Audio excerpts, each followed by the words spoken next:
they do like the AI thing where they like make anime characters into noodles.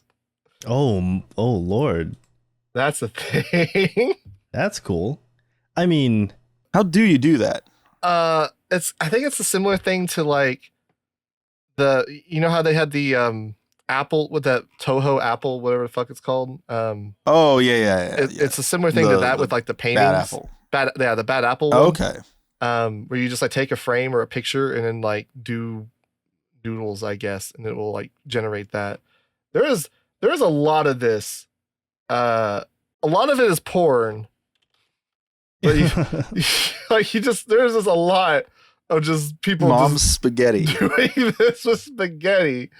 And I don't understand why. I guess it's safe for work. Well, that one is. Are there others that aren't? Yeah, there are some that are pretty explicit. I don't know if I'm gonna post, but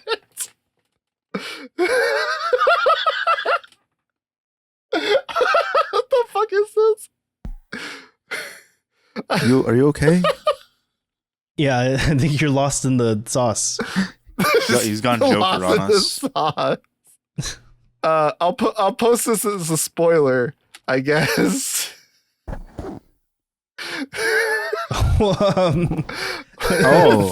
It's even got the X-ray. Like, what the fuck? Oh my god. That is a way to make macaroni art to hang on your fridge, I guess. Macaroni. Like, look, Mom, look what I made in school today. Okay, real talk. If you're a parent and your kid brings you some macaroni art that looks like that, what is your reaction? They're probably being molested by their teacher. Yeah. Okay. I don't know. Something's going on. Yeah, y'all going. Yeah, I would be like, wow, this kid's a fucking art. What the fuck? Mumi, they're trying to convey their trauma to you. Yeah, just like a lot of artists. This is like one of those images that seem innocent but have a dark, sinister backstory. Yeah. Oh my god. It's like the Evangelion, like the trauma art, like the child drawings in the end of Evangelion. Look, all I'm saying one of them's made of macaroni. All I'm saying is the message of End of Evangelion would have been much more obscured and lost on me if they had fucking just been macaroni art. Anyway, so let's see. What are we doing here? We want to run an intro? What are we doing? Yeah, we can do an intro. You seem to dislike when I do our intros, so do you want to do the intro? You can do the intro. I don't care. Okay. Welcome. Come on. Welcome to the Weeb. Oh, god damn it. Welcome to the Weeb Crew. Once again, we're back. We haven't been caught yet for whatever we've been doing. What do you mean caught? What have you done? I haven't done anything lately that I can admit to on recording. Do I need to read a statement from our lawyer again? I'm your host, Mumi, not my legal name. Joined with me as always is Psiotic. Yes. And today we have famed basketball Hall of Famer Dr. J Kamimashita. That's me. It is you. Yeah. We looked it up. That's what I'm known for. We looked it up on Wikipedia. So Dr. J, what was it like playing for the Nets in the 70s? You know, it was hard work, rewarding. Scored a lot of touchdowns, but yeah. Scored a lot of touchdowns.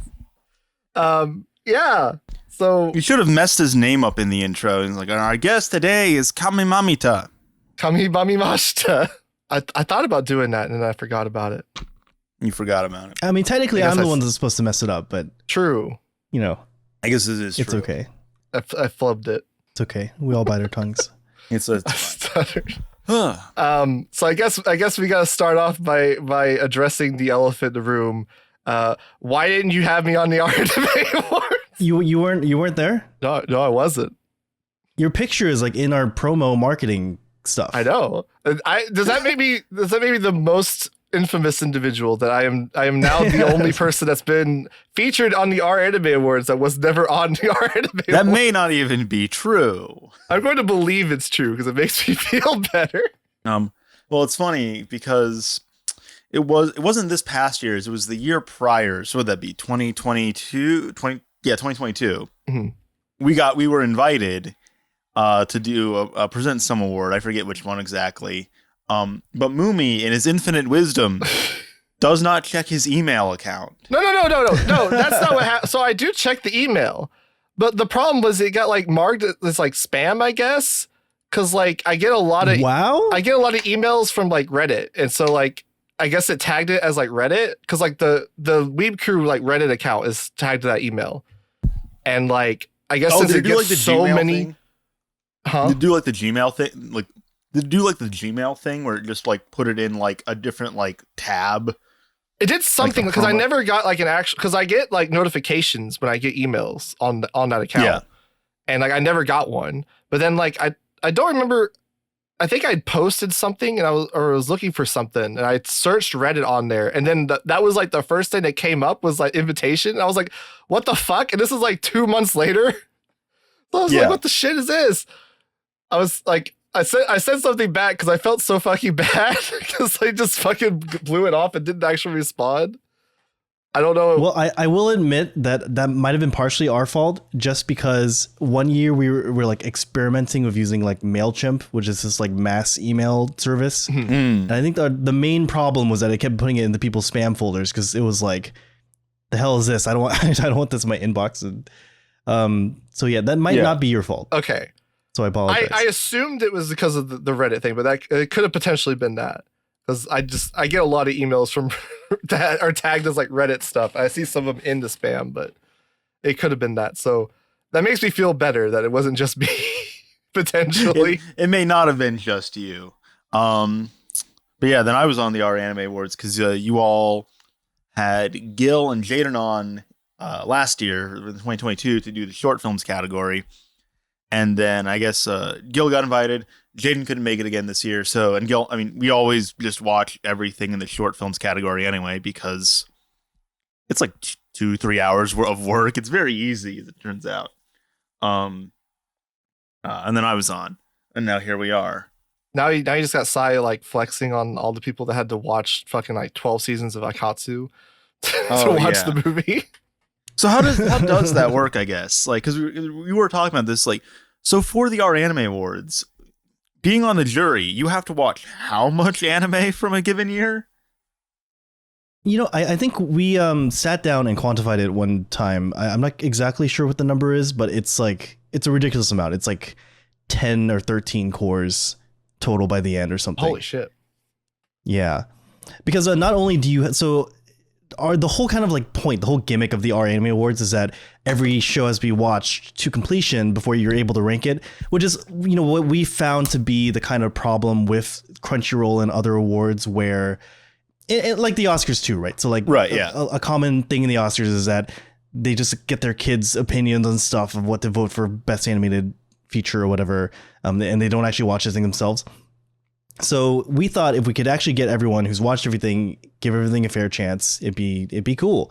The thing is, even though we also have you watching all of the nominated entries, before you get to the nominations, in order to, you know, like see what's eligible to be nominated and what might deserve being nominated, you have to like quote unquote check out like every show basically that is eligible for your category.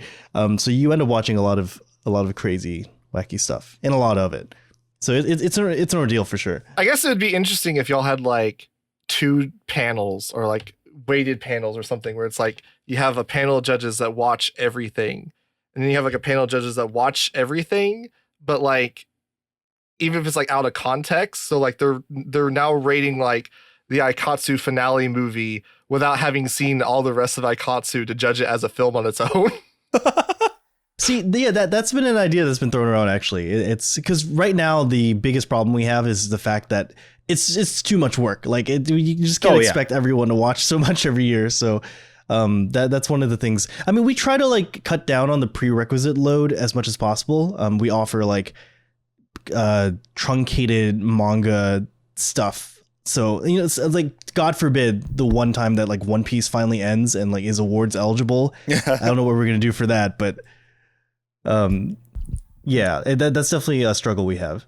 So, and perhaps it maybe does select for people who are willing to put up with like hundreds of episodes of Aikatsu to give the 10th, to give the anniversary movie its win. But do you have anybody that just like watches that season, or like do they have to all like watch every single season before that point? They had to watch everything before. Everything to completion. God damn.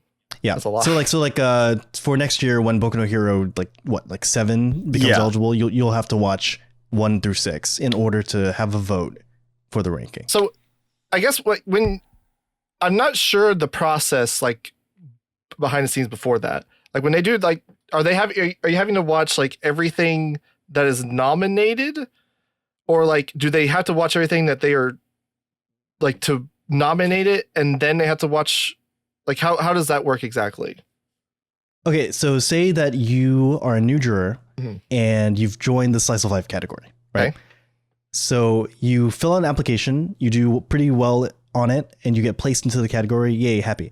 So you get invited to a private Discord server, and it's split up per category. And at first, you just like kind of like hang out, get to know your fellow jurors. And then for the genres, they're split up by the hosts into whatever genre the show is like primarily is, and then like secondarily is. So you have like a list of slice of life anime to get through. And before nominations, your job is basically to like try everything out on the list to see if you think it's going to be worth putting up for a nomination. And this entire time you're talking with your other people like, oh, hey, did you see Eurocamp this year? What do you think? Oh, it's okay, but the art style change is a little weird. And then as you go through, you kind of build up this kind of like mental list of like, these shows are worth it to be nominated. And then you decide with your fellow jurors on like a final nomination list. And that gets voted on. And then after that, the public is also doing voting for nominations at the same time. And what happens is that we take 4 from the public and 4 from the jury. So it's kind of like a stressful time for the jury, because you have this nomination list that you think, hey, this is ideally the like 8 shows we want to have. And then the public comes in and like, I don't know, nominates Isekai Quartet or something. And you're like, God damn it. And then you have to like scramble to see. But yeah, that's nominations. And then after nominations, the jury's job is basically full-time watching. So you got to watch 8 shows. You got to watch any prerequisites for those 8 shows. And as you're watching them, you're meant to discuss. So, you can say like, hey, I got to this point in Yamano Susume and I really liked it. Here's why. And then someone will say, you're stupid for liking it. Here's why. And then you do this like go back and forth thing until eventually all the shows are done. You've exhausted all discussion you have, and then you generate your final ranking. And that's it. That's how the awards works. We were talking about this. It would be interesting if like they would publish the nomination list. So like I don't know if y'all do 5 or 10 nominations for each category from the jurors, and then like before it gets combined with like the public nominations. So that way you can kind of see like what would have not been on the list if it were just up to like the jurors, or what would have been not on the list if it were just up to the public. That's an interesting idea for sure. Yeah. Because we were talking like, we were talking about like the placements of like, mind you, we were only talking about this because we're making notes for this episode. Yeah. But we were talking about like the placements and stuff, and it's like, I think at one point someone we were talking about like the placements of like Jujutsu Kaisen at like 8 or whatever, and then they were like, oh well, it's a good thing that's made it 8 because that's 8th of like of the year. Yeah. But then it's like, is that really 8th of the year though? Because like, would that have even been someone's on the list? Someone's seen through it. Because it's like, well, if the jury wouldn't have nominated, is that really 8th of the, like it would be interesting to like have like a list of that where you could see kind of the inner workings of like what's going on. Yeah, I'll talk to people about that for sure. That sounds cool. I mean, the thing is, these are supposed to be the R Anime Awards, right? So these are primarily from the subreddit. Mm-hmm. So by doing that, you kind of take away the kind of overall quote unquote like normie public kind of influence from it. Because, like, who's to say that the top 8 from the jury are the ones actually worth watching? Maybe the top 8 from the public could be the ones that you want to watch instead. But if anything, you could just publish both of them side by side. So yeah. And then of course, still do like the combination of like, well, then we take these 4 from the jury, these 4 from the public, and then that's like the actual what gets nominated for the category and like just kind of basically. Just kind of like in the background, like kind of how y'all have like the explanations for like why things got voted the way they did or whatever. Like just have something where you can click on it and kind of see the nominations for each one. Not necessarily like publicize it like out front where you're like, oh yeah, this wouldn't have made it or whatever. But I think it'd be interesting to like be able to kind of compare the two like that. And I think it's in the spirit of the awards. The awards, I really adore the fact that we have this sort of public jury split, just because it's like a baked in reason to talk about the awards because you're able to like directly compare. Right. Meanwhile, with Crunchy, it's like you just talk about it to complain about it. It's quite a bit more opaque with like Crunchyroll because it's like, I mean, there are all these jurors and the jurors are public, but then it's like, what did they vote for? Because it kind of just like, especially with the last past awards, like the last one, whenever that was, about a month ago, was it? When was that? So the stream was probably is in March. Yeah. Like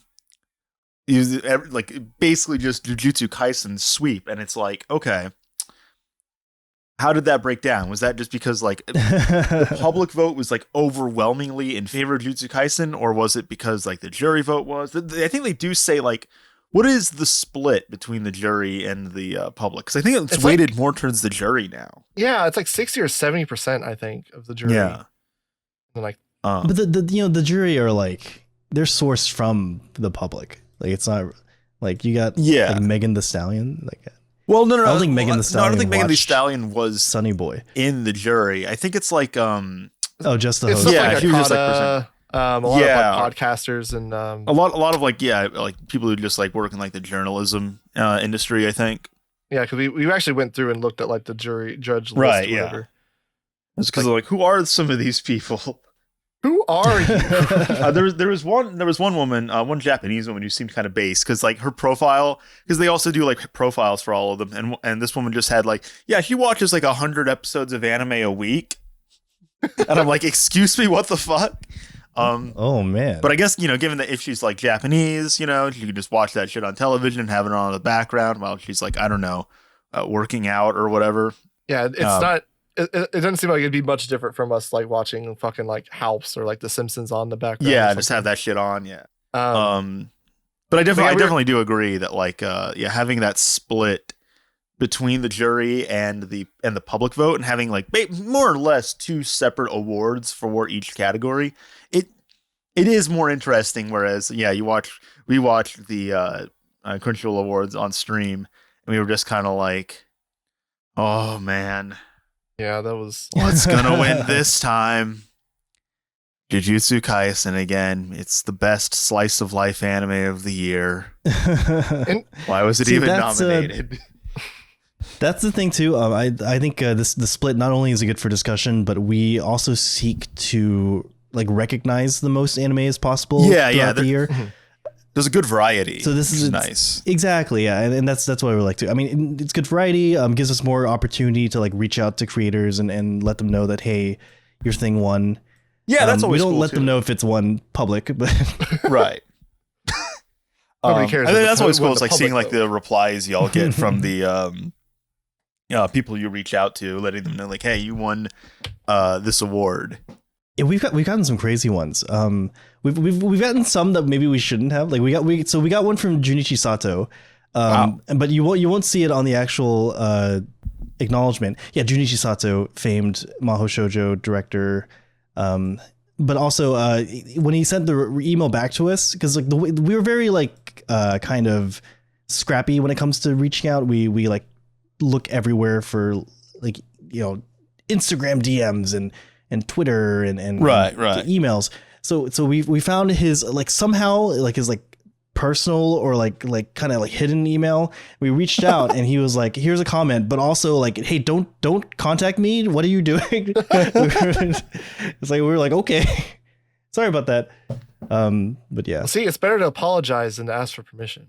Ah, yeah, it's better to ask for Exactly. forgiveness than ask for permission. Yeah. Exactly. That's what I said. No, you said it's better to apologize. Asking for no, it's better to ask for forgiveness. Now you're just getting the semantics. Okay. Yes. You should do both.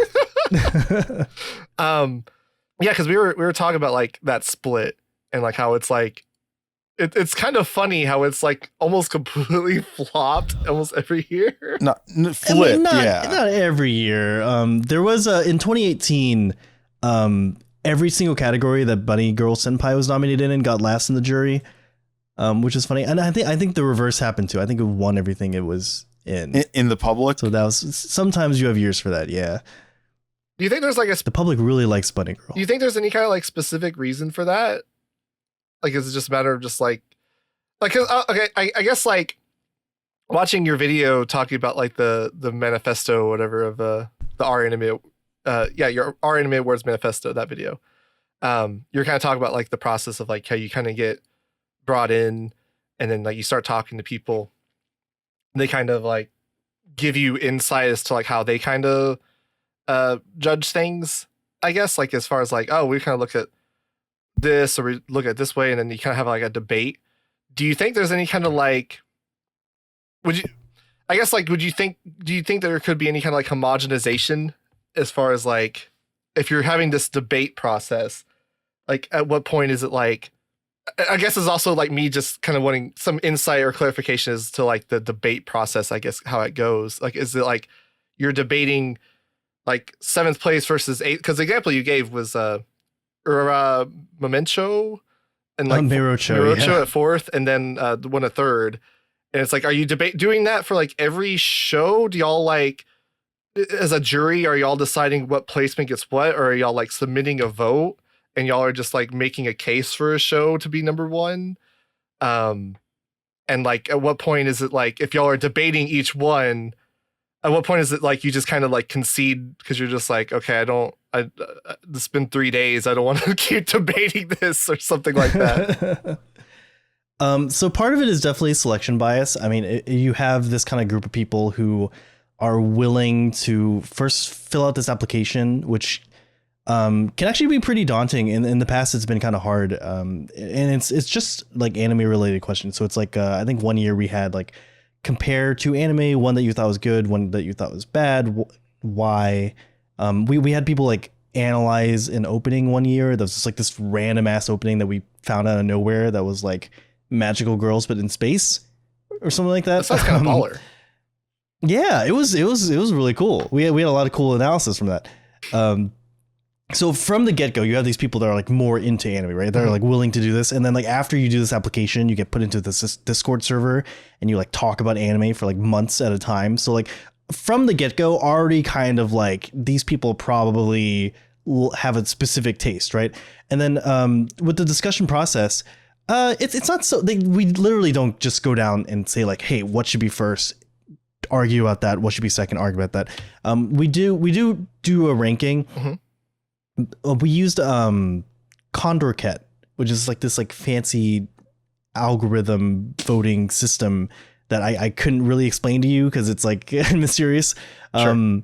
But basically you like generate a ranking and it like pairs head to heads for each entry. So it's like this person gave this entry second, this person gave this entry third. So therefore it like won in one round, but lost in another round or something like that. I don't know. It's all very, but our voting algorithm is public to be as transparent as possible. Sure. And yeah, so a lot of the discussion is kind of pushed along by hosts. So hosts will kind of see what hasn't been discussed and then try to like generate sort of like prompts or stuff. And so while people are watching anime and for their nominations, they have to write these kind of like personal write-ups. And they're not supposed to be ranked, but it's just like your general thoughts on the shows. So then some of the hosts will actually like go through, read every one of those personal write-ups. Sometimes there can be like 8 people in a jury. So you're like reading 8 people's thoughts on one show. And then you'll just kind of tease out stuff. So you'll be like, hey, John thinks that this show doesn't do quite well in the cinematography department. What do you think? Or like, hey, blah blah blah blah, and it just keeps going like that for the whole time period until you have a ranking. Okay, so it's not necessarily like, so it's like it is like deliberated on rather than just like, oh, you watch them and then just kind of like vote for whatever you like the most, basically. Yeah, no, this discussion is supposed to be like the lifeblood of the awards. Gotcha. Like we really want to avoid a sort of scenario where everyone just like kind of says nothing and just votes. Right. Because that's like, I don't know, that's dumb and lame. That sounds like how basically like other award shows operate. Like I couldn't imagine like that happening for like the Crunchyroll or even like something like the Oscars. Basically, it's like I don't know if like the Academy are like deliberating amongst themselves what should win in each category. Presumably, yeah, it is just they vote for. They're not even required to watch everything, I think, that like gets nominated, which is very funny. Yeah. they watch what they get paid to vote for, basically. And it's such a shame because like there's so much stuff from the awards I've never watched on my own and never like considered. Oh yeah. And even stuff that I have watched that have all these different sort of like things I'd never considered. So yeah, I really value the discussion portion of the awards. I mean, I don't know how true this is. I want to see what you guys think. So do you guys think that there's a kind of like normal progression of an anime consumer? Because, a lot of people in the West get started on anime through stuff like Toonami and stuff, at least my generation. Mm-hmm. So you would watch like Death Note and Dragon Ball Z and et cetera, et cetera. But then as you kind of move on in your anime watching journey, you kind of get more drawn to, say, like, I don't know, drama and cute girls. Is that a thing? Is that a thing? Or do people just... I think that there's some truth to it. I don't necessarily think it's how people kind of like paint it, if that makes sense. I think it's a thing where it's like, the more you're kind of enveloped in a medium, the more you kind of you open yourself up to experiences in that medium. So say you get into it for Dragon Ball Z, right? And then like you kind of stick around, you watch Yu Yu Hakusho. Maybe the bits at the beginning of the manga, you'll read the manga Yu Yu Hakusho. Maybe the bits in the beginning of the manga kind of resonate with you because you're like, oh, he's just kind of helping people out, like just around this community. And maybe as you kind of open yourself up more to more different experiences, you kind of come across like a Nanan Biori or something. And like you kind of see elements of that reflected in that show. I think it's, to an extent it's that way, but I think it's less like a progression of taste where you're like, oh, I'm tired of people punching each other, so I'm now just watching cute girls do cute things, and more so of like a, broadening your horizons and like your purview and like experience, being more what's the word, open to like experiencing new things that you kind of cultivate the longer you're kind of in the medium. Because like that is like an argument that you kind of hear kind of malformedly kind of thrown around, where it's like, oh, people just like Jujutsu Kaisen or something because they're just new to anime, and if they just were more experienced, they would understand the beauty of Bang Dream or something. I kind of push back on that because like I don't think it's so like there's such like a binary gradient, right? Like it's not necessarily like, oh, if you just watched more anime, you would stop liking Jujutsu Kaisen as much. Or like I think that's true to an extent, but I think it's a matter of like preferences, right? At the end of the day, like your matter of taste. Like people, I think there's a bias as far as like the people who kind of most get into anime end up gravitating more toward maybe like slice of life kind of cute girls doing cute things kind of shows, because that's where other people like them kind of gravitate toward. And you don't necessarily get people that are into anime on that same level as abundantly in like a shonen battle shonen community, right? You're less likely to see a conversation about the endless everyday of like in like a Jujutsu Kaisen conversation than you are like Nanan Biori. So I think like there are biases as far as like a selection bias as far as like what people kind of gravitate toward and like end up liking as far as like what they get out of discussions and communities. So yeah, I guess long answer short, like yeah, it's true to an extent. I just don't know if it's the same extent as like people kind of characterize it. Right. Well, because for me, it's like I mean, I watched like anime like late night on Toonami, but that was just because like they were like just cool shows to me. You know, stuff like Brotherhood. Or I remember when the Toonami messed with the time slots, and suddenly Brotherhood was playing a half hour later, and Durarara was playing it at the time slot I was used to it playing at, and But like the way I started watching anime was basically like with the intent of watching anime was I just had a friend that I asked. This is before Discord for all the Zoomers listening. This was I had a friend on Mumble who was like watching something. Yeah. And I was like, "What are you watching?" And it was Problem Children Are Coming from Another World. And he posted the image and I'm like, "Oh, these girls look cute. I'll watch this." Because I was like, "Oh, I want to watch anime." And then that's basically how it started. And pretty quickly, even like, because I mean, I watched like a lot of like ecchi stuff, you know, High School DxD, Kisex Sis, Zarya Vampire, Aesthetica of a Rogue Hero, stuff like that pretty early on. But relatively quickly, within like a couple months, just because like I was already like into music and stuff, and I already liked listening to like weird music. I was kind of like very quickly like, all right, well, I want to watch like what are like the deep cuts? What's like what are like the things that not a lot of people have seen or are talking about, you know? So then started watching stuff like Monster, basically. Like I watched like probably like Sword Art Online, and then I watched Monster right after it. So for me, I guess my anime journey could almost then be like because like, you know, nowadays I'm kind of like, I don't know if Monster's really like that like deep cut or obscure. I mean, you know, starting out it was. So for me, it's been almost like oh, now I see how deep the rabbit hole goes. I've peered long into the abyss. And it's peered back. Yes. So I guess yeah, for me it's not necessarily been like I mean, there are some shows like if I watched like Joshiraku, like when I first started watching anime, I'd be deeply confused. Even watching and having seen like hundreds of anime, I was still deeply confused by a lot of things. I feel like even if I was Japanese, I would still be very fucking confused by a lot of jokes in that show.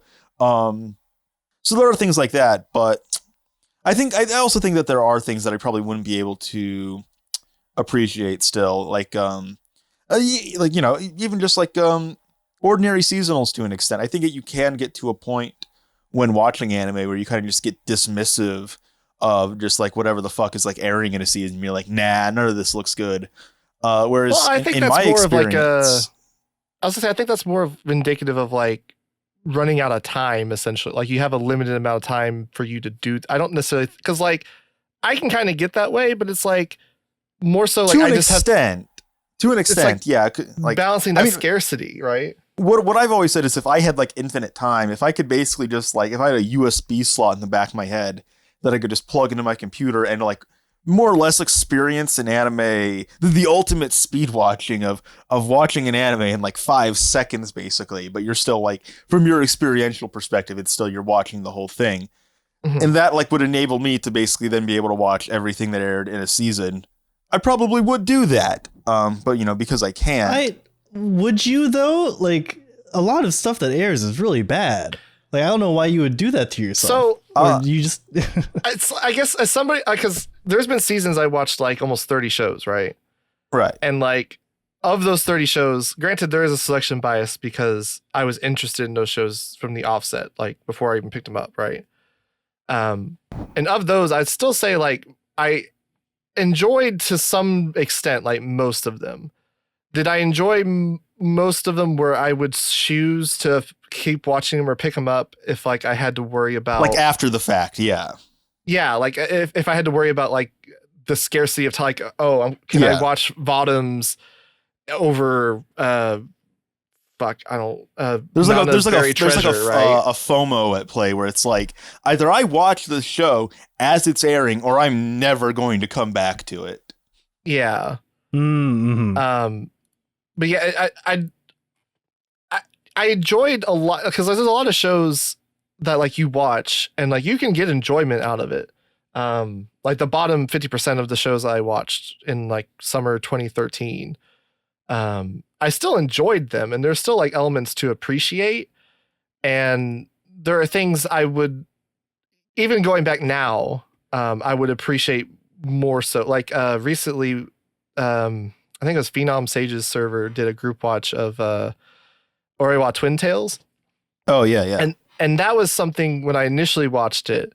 And this is kind of, I guess, highlighting the how important like your experience is, right?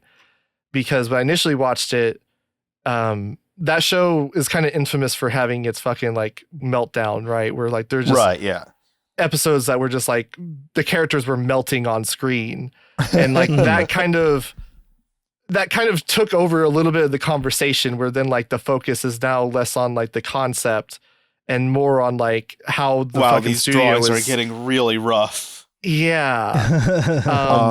But going back and rewatch, because I did rewatch a little bit with them. Going back and rewatching it now, I was able to appreciate the Blu-ray release where they fixed everything. Yeah, they fixed everything where I wasn't like focused on that production side, so there wasn't that like part of my lizard brain going, "Wow, this is kind of bad. Look at this fucking terrible animation."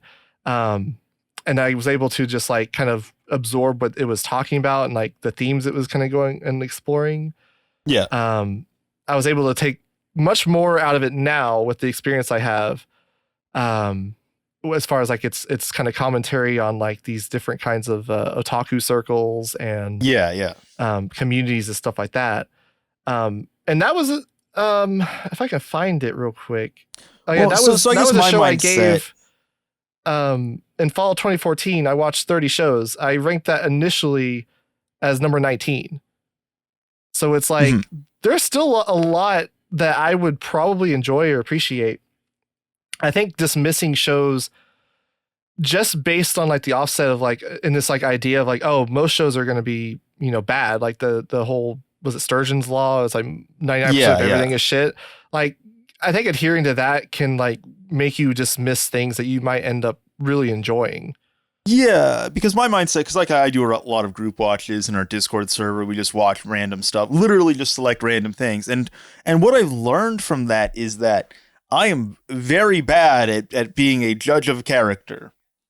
Because there's a lot of stuff that I've watched, and if I just like at first blush probably wouldn't watch it because I wouldn't really necessarily get a lot out of it. But then, now that I'm being put in a position where it's like, oh, it's a group watch, we're watching it together, and I don't really have a say in the matter because it's like, oh, someone else picked this out. It makes me watch things that I otherwise wouldn't. And what I've learned from that is that there's a lot that I appreciate and enjoy about things, even if it's not necessarily apparent to me immediately. Just like watching like a first episode, even. Where it's like, so yeah, I think I probably would still do that. I still would watch everything there in a season. Granted, there would absolutely be a lot of things that are like, I did not enjoy this. I was horribly bored while watching this, but I would also end up watching a lot of things that I would have otherwise overlooked, but potentially could really love as well. So I think in my mind, that risk is kind of worth it to me. I mean, at the end of the day, everyone says like, seasonal anime, it's like junk food, but it's not going to kill you. It's not, you're not going to end up in the hospital if you watch, maybe you hopefully won't end up in the hospital if you watch something that really sucks. So to me, it is kind of, it is worth it, I'd say, if I could basically watch everything there in a season with no time investment, more or less, because that's always the barrier to me, is like the time investment, because then you also then have to deal with like opportunity cost, basically, where it's like, why the fuck am I watching this when I still haven't seen like Utena or like Hyogemono or like all these like I haven't seen Gundam yet. You need to watch. Yeah, but instead we're gonna watch Girls Band Cry. Hell yeah. Wait, is that bad? No, Girls Band Cry. No, it's great. It's good. It's pretty good. Oh, okay. Yeah. But I'm saying like, If anything, you should be saying, why should I watch Hyogemono when I can be watching Girls When I Band could be Cry? watching Girls Band Cry. I may not be able. Did you see like anything going on with there's like fan subber drama surrounding that show right now? Oh, is there? Yeah, because there's no official I don't want to release. I don't want to like out anybody, but I think an R anime mod, of which I am one, if you had Right. seen it, Oh my god. sub that. Huh.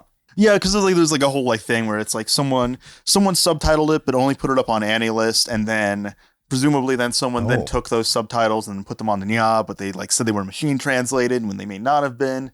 And then they made the Mimi by basically just changing one word. It's like, oh, it's over to it's Jover. That was the only meme. They said it was said meme subs, but that's the only Mimi change. But that's been a whole kerfuffle. But besides all of that, and hopefully the show does get picked up for like some sort of like official release, or like a dedicated fan subbing group like picks it up.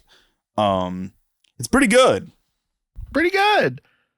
Pretty good. Yeah, I guess since you brought it up, is that kind of like what you think your experience has been as far as like the whole kind of the what did Giga call it, the progression of an anime fan or whatever the fuck? Oh Lord. Well, so the thing is, so maybe it's not. How do I put this? I don't think it's the fact that people's like you like. Oh, how do you say this? Okay, so I think when people start watching anime, right? Mm-hmm. You are able to find more enjoyment in quote unquote worse shows because it's all new and exciting, and anime has this kind of like inherent anime-ness that like you're drawn to. Yeah. And then so you even though the product as a whole is like one of the first anime I watched was No Kame, which is that like ecchi anime about a guy who has a voice telling him to choose random things. Yeah, I love that show. Every once in a while. It's a great show. I watched it on YouTube in like the corner because they were trying to skirt copyright, and it was flipped and everything. It was, but like, there's something about it where even though it's like in this like garbage like format, and it's like kind of like a very easy like popcorn show, I just like watched the whole thing on this random YouTube channel. And then from there, you get interested, you just watch more and more, and then you kind of I don't know. I guess my thought is the whole like, do you think watching quote unquote bad shows early on in your anime quote unquote career is like the way to go? Because like right now, I don't think I would be able to go back and like rewatch something like, I don't know. Well, we kind of almost like talked about this in like the last episode with Hayden, where it's like putting off like, putting off something like Legend of Galactic Heroes because you're like, I mean, I know I'm gonna watch it, when I can, but I want to be like the right state of mind because like I feel like that's something I'm gonna end up really enjoying versus being like, no, I think I'll really like it. I'm gonna watch it right now, and you just kind of very quickly can end up blowing through like all of these like really acclaimed anime, and you could almost end up in a state of like, well, what's left? What else? What do I watch next? To a certain extent, what I would say is almost like I feel like there can be an arc where like you're watching these like just regular like quote unquote shitty seasonal anime at the start, and then you're allowed to graduate onto things like Legend of Galactic Heroes or Mushishi or Uten. Then you're allowed to watch those anime. I don't know. I think. But I feel like there's like I feel like there's a point beyond that though, where it's like, oh, now when you then ascend, you go through that point, then you ascend, and you're like, oh, even these like regular like seasonal anime, once you've acquired like you've now accumulated all this knowledge, you've gone through all these things, you have this much deeper knowledge of anime as a medium. That then also then gives you more things to appreciate about the kinds of shows that you were watching early on that you may not necessarily have been thinking about at that point. But now because you've seen all these things and all these more things, you could have a more deeper level appreciation of the kinds of things that you maybe would have dismissed in that middle period where you're watching all these like prestige anime.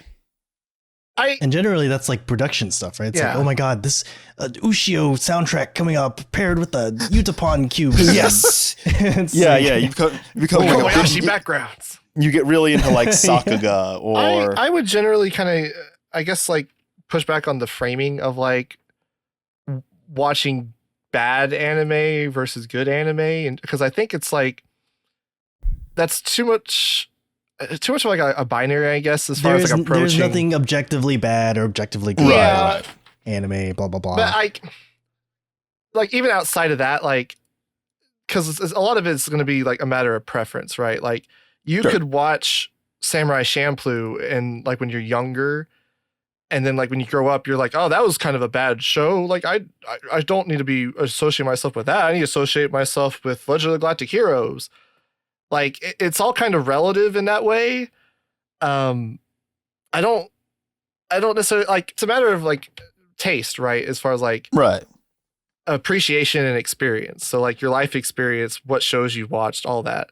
Like I think people have like this such stringent idea of like good and bad that like we take like recommendations and stuff like very seriously, where it's like, oh, like Sai say like I had to watch Utada, I had to watch Hyugemoto, and like I know he's saying it from like this is something that a lot of people watch. I just need to watch it, not necessarily so much like just quality.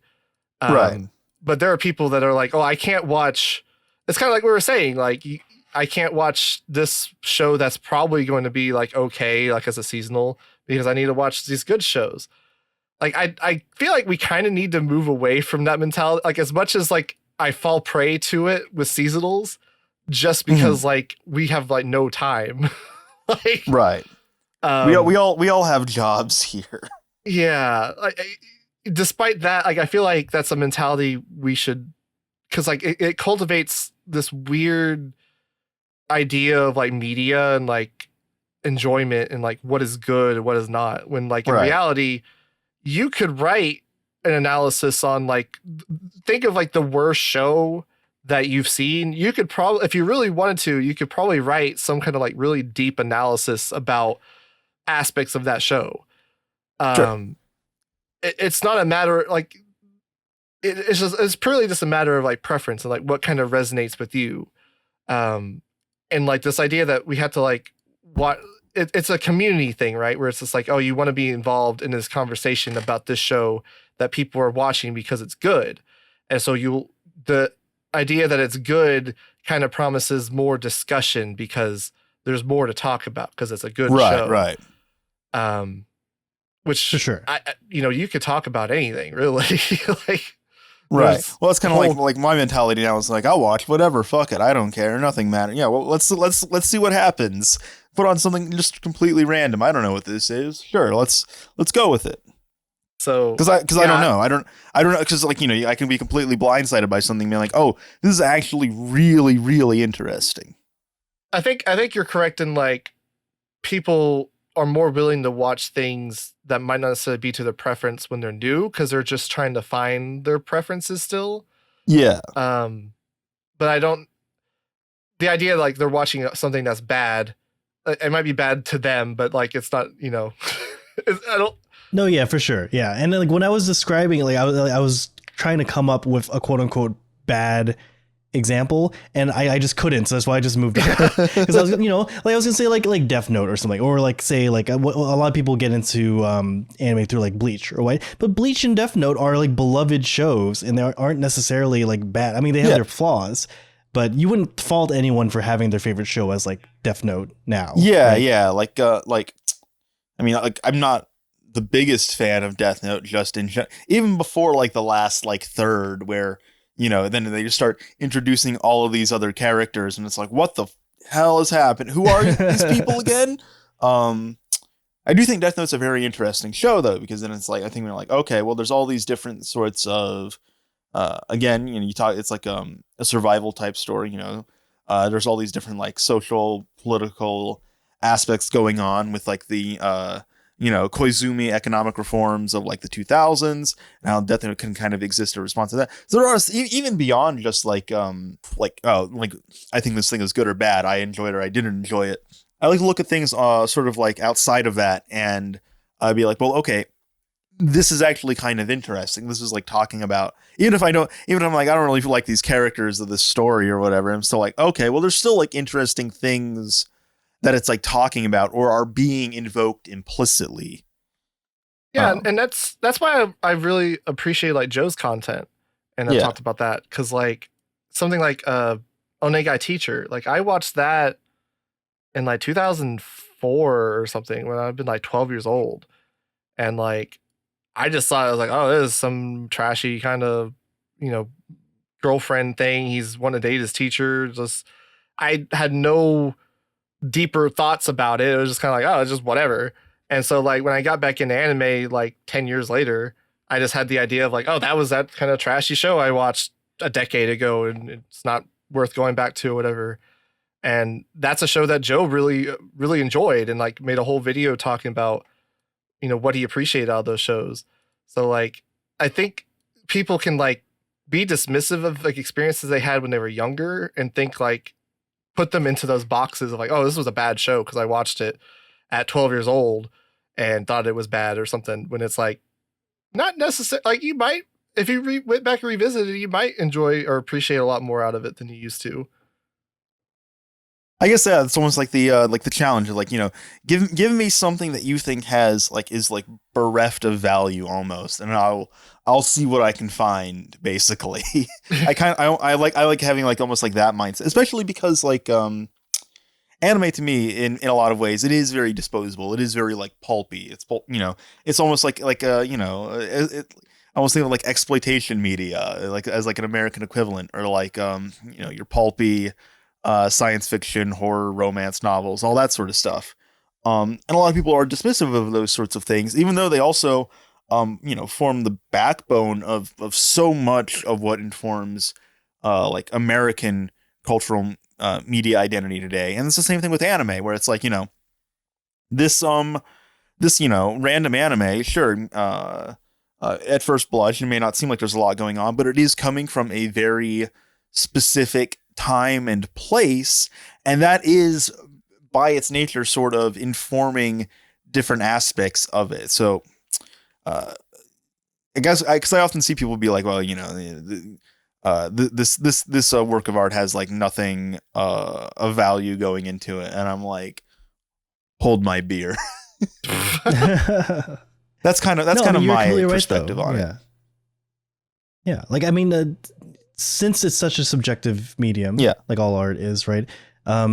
It pretty much you can find someone who's into anything, and then, there must be a reason why they're into that thing. Oh yeah. So it's nice to be able to. I mean, it's why I like watching AniTube so much, because it's exposed me to a lot of stuff that I would never even thought about. Yeah.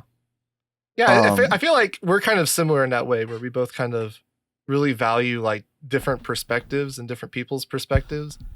And like kind of like putting our perspectives out there, because like when I watch your videos, I'm like, this kind of reminds me of me a little bit of like this idea of this like kind of putting these ideas out, like even if it's like haphazardly or something, like not to say that your videos are, but like your whole thing of like, oh, if I flub something, like I think that's the whole, like you kind of talked about that being kind of the whole aesthetic of your channel is like you being so enthusiastic to talk about these things and share these perspectives that like you might have made a mistake and you just went over it because you're just so excited to talk about it. Yeah, it's something that always appealed to me, just the kind of idea that you would be so into something that because at that point it's not so much even the content anymore, it's like the way that you're presenting it and the way that it comes across of this person. It's kind of like they're just happy and want to let you know something, and I wanted to try to recreate that feeling.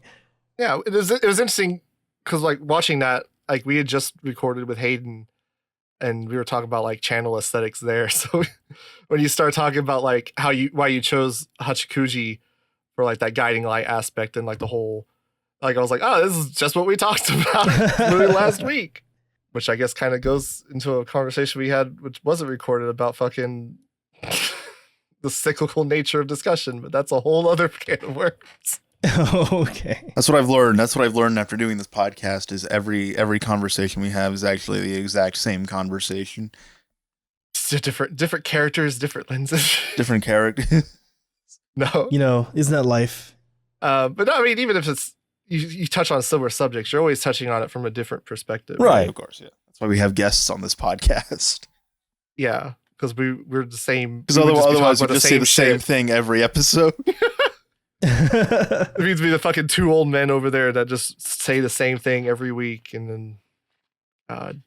But I guess like on the subject of like discussion and like all whatever we were just talking about, is there like, having kind of been in the space for a while, is there something that you kind of feel like you wish there were more in like these discussions about like anime, not even necessarily as like just the shows, right? But like as the medium as a whole, or even just like on YouTube. That's interesting. I'm not sure. There's a couple things that are coming to mind. I mean, there's the whole kind of fact that anime as a whole is getting more globalized. Yeah.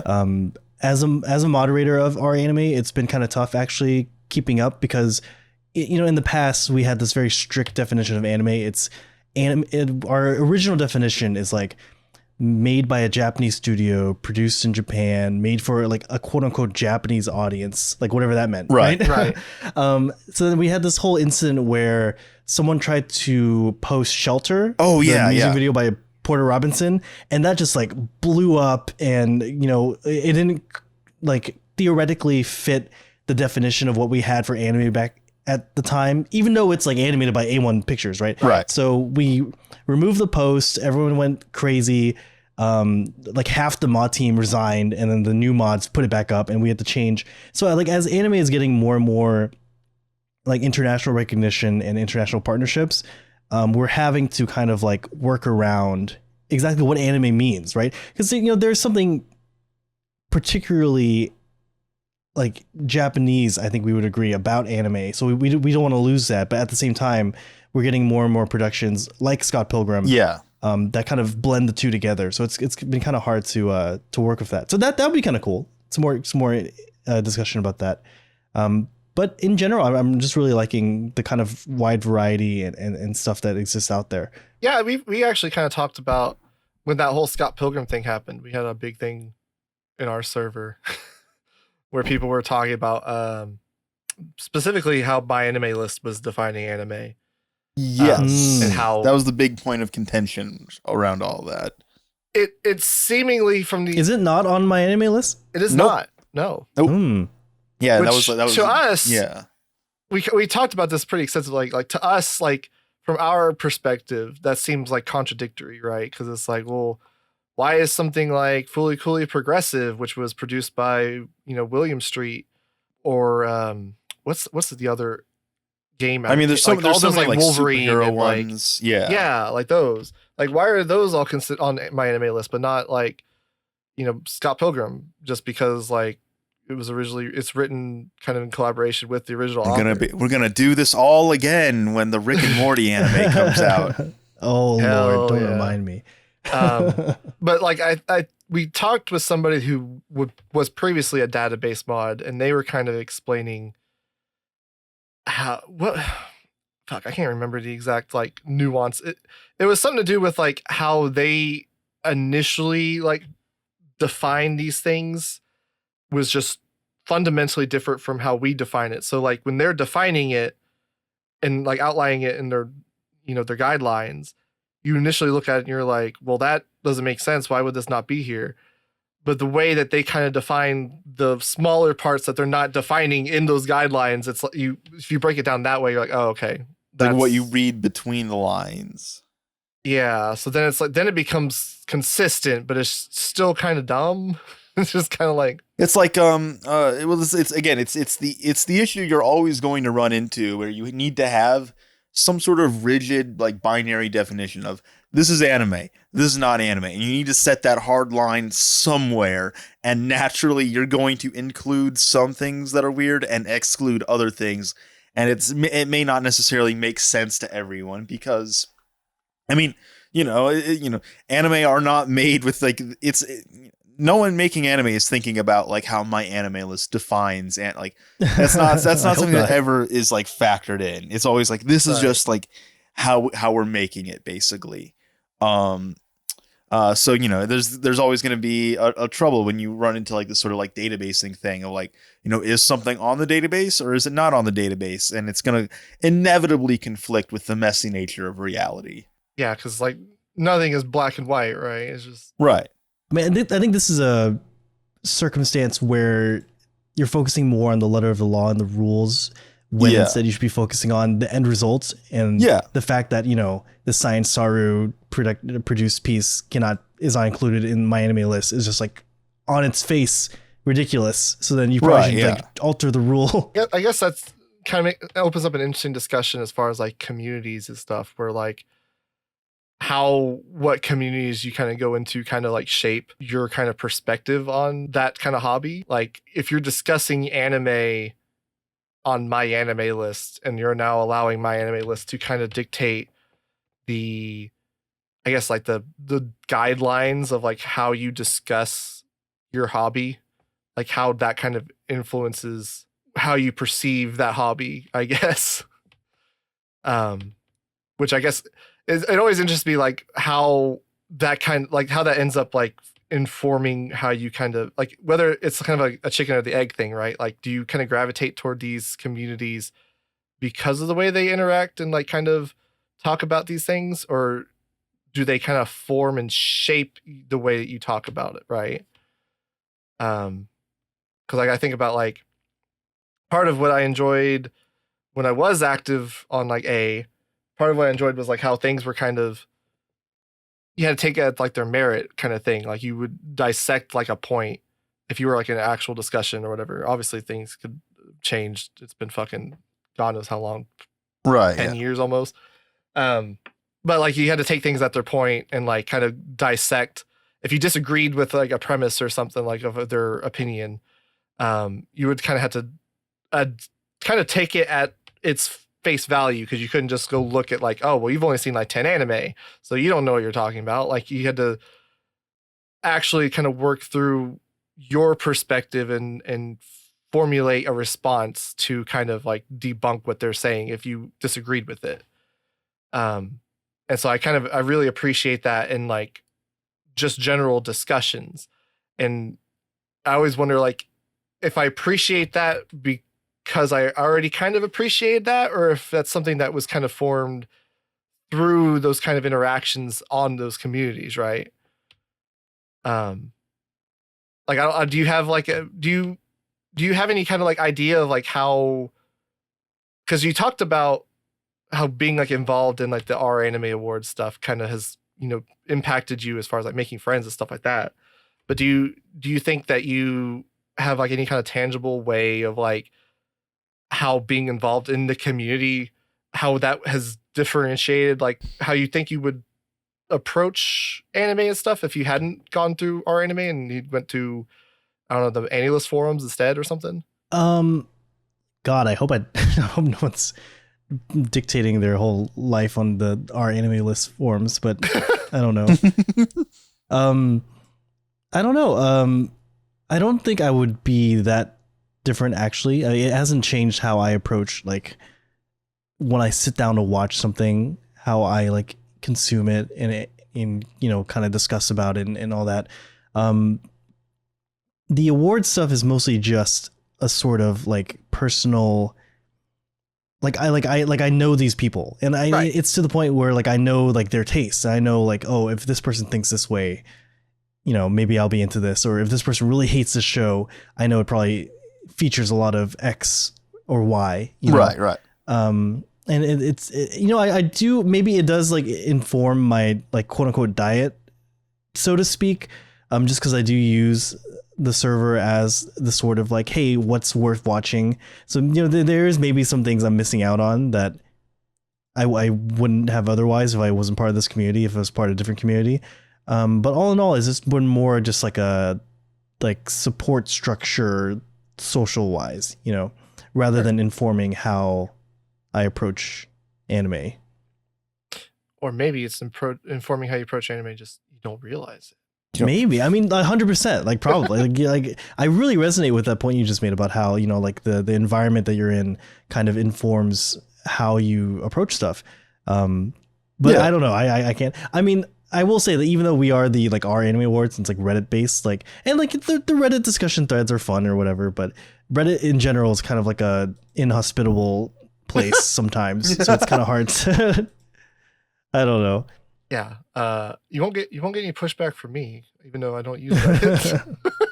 When we just said he looked at A, don't ask his opinions on Reddit. Don't ask me my opinion on Reddit. It's great. You're not first in line for the IPO. No, maybe not even like last. Just not even in line. Yeah, I think that's a matter of like curation, right? Because you know those people's, you kind of have a general feel for their taste. I think that kind of goes in line with kind of what we were talking about as far as like finding your own taste in a way.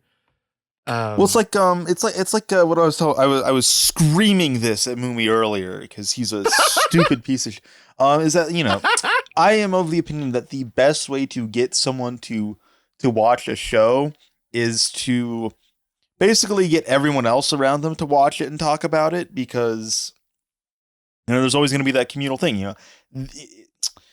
Your network is your net worth, or whatever the hell they're saying online nowadays, where it's like if your friend group, if your circle, or the communities you hang out in, everyone is watching and talking about this one thing, you're going to be more inclined to then watch that thing because they're your friends, they're the people you like to be around and you like to talk to them. So this is something that they're all talking about. You might as well hop in. See, I don't think we disagree there, because like I that's kind of our thing, right? Is we kind of want to foster a community that kind of opens people up to more things. I've always, having had experience on I saw like how the kind of board culture, like gatekeeping, kind of worked. I think it served a function. At least initially, when it's kind of more, I guess like the mentality was like the anime community was just too underdeveloped, or whatever the fuck the mentality was, where it's like, right, if you let people talk about Naruto or Dragon Ball, the board will then just be flooded with people talking about that, and you wouldn't be able to talk about other shows you want to talk about because there's a set limit. It's going to get crowded out. Yeah. So yeah, there's like a function to it. There's an allure to certain people, but then there's like something that's lost with like passing generations of users, right? Like eventually you'll have people that are kind of trying to uphold the same standard that was set 12 generations prior or whatever, but they are not as experienced with why they're doing it, and so it just doesn't work out the same as it did. You need new people to come in and like refresh basically the conversation over time, because and I've been in communities like this where people, if they've been more closed off and new people aren't joining, and what invariably happens is they just die off. People become disinterested and leave, and unless you have those new people coming in to replace them, it's just going to fall apart essentially. Now, to a certain extent, you can also almost get like a Ship of Theseus situation where, none of the original people who were there having those conversations, they've all like left and like gone on to like other places, greener pastures, and now it's all these new people coming in who were never there originally. So, and I mean, that's obviously how you get like, I mean, do you guys know the monkey ladder experiment? Yeah, we talked about this actually. Did we? No, I don't know if we talked about it with you. We talked about this, I think, in the channel though, because I know that gets posted around on a lot, where it's like for people that aren't aware, like there's this premise that like there was an experiment where they took monkeys and they put a ladder in the middle of a room underneath a banana, and they would hose any monkey that got near the banana to keep them away from the banana, and they would hose everybody. So eventually, whenever a monkey would go to this ladder to try to get the banana, the other monkeys would attack it because they're like, we don't want to get sprayed with the hose. And so they started slowly like replacing monkeys out of the cage until they basically had replaced all of them. But as this was happening, they were still kind of conducting this experiment, and so the monkeys that would be introduced would go toward the ladder, and the monkeys that were old, like had been there before they were introduced, would attack them. Till eventually, but no one's getting hosed now, right? But eventually, like all the monkeys that were getting attack or they were doing the attacking to the new monkey had never actually been shot with the hose. They just knew that there was a societal thing where they should not go touch the ladder. This sounds like an episode of Kino no Tabi. It does. Hey, you know, the monkey country. The hose country. We talked about this. I think it was debunked. I don't think this was an actual experiment. That sounds about right. You think someone? Wait. You're saying someone lied on the internet? You're saying, look, I'm not saying scientific that. study, or it very well monkeys? could have been like a Stanford prison experiment where it's like, yeah, it happened, but like half of it's made up. Yeah, we can just lie. We can make shit up. Why not? Ethical standards in science. Man, I'll have to look it up because I remember having this whole discussion where they pulled up like it was just bunk, like it never happened. Right. Never. It does sound good though. It does. It does. If you say it's not it's not a study, but instead it's like a parable, a fable, if you will. Then I mean, I understand like the point that's like being like brought across. Right. I've not actually I've not actually seen that. I mean, I guess I've seen it to an extent in terms of like how different sort of like practices within groups will carry over, but I've also then just seen them change. Like I've left like communities and then come back like years later and been like, what's going on, guys? And it's completely different. I'm like, oh, this is weird. I don't want to be here anymore. Well, when you do that, like we'll take A as a specific example. Yeah. Right. So like when they initially Moot, the original owner or whatever, really didn't like Naruto. So he kind of facilitated the self-moderation of like preventing Naruto threads. Well, wasn't 4chan originally founded because like Moot was active on something awful and they didn't really like anime on something awful? Yeah, and then he kind of he focused there. Yeah. He copied the 2-channel kind of thing. Right, yeah. I never knew that. So when they kind of facilitated this idea of like self-moderation where they prevented people from talking about Naruto, where people would just like fucking spam the threads whenever someone was like, I really like Naruto, guys. I just watched the latest episode. And people would spam the thread. Well, around like 2014, 2015, when it started, the series ended. I think at that point, was it Hiroyuki that bought 4chan? I think that had already happened. I might get my timeline kind of mixed up, but it at that point, it's been what? That's like 10 years had passed at that point.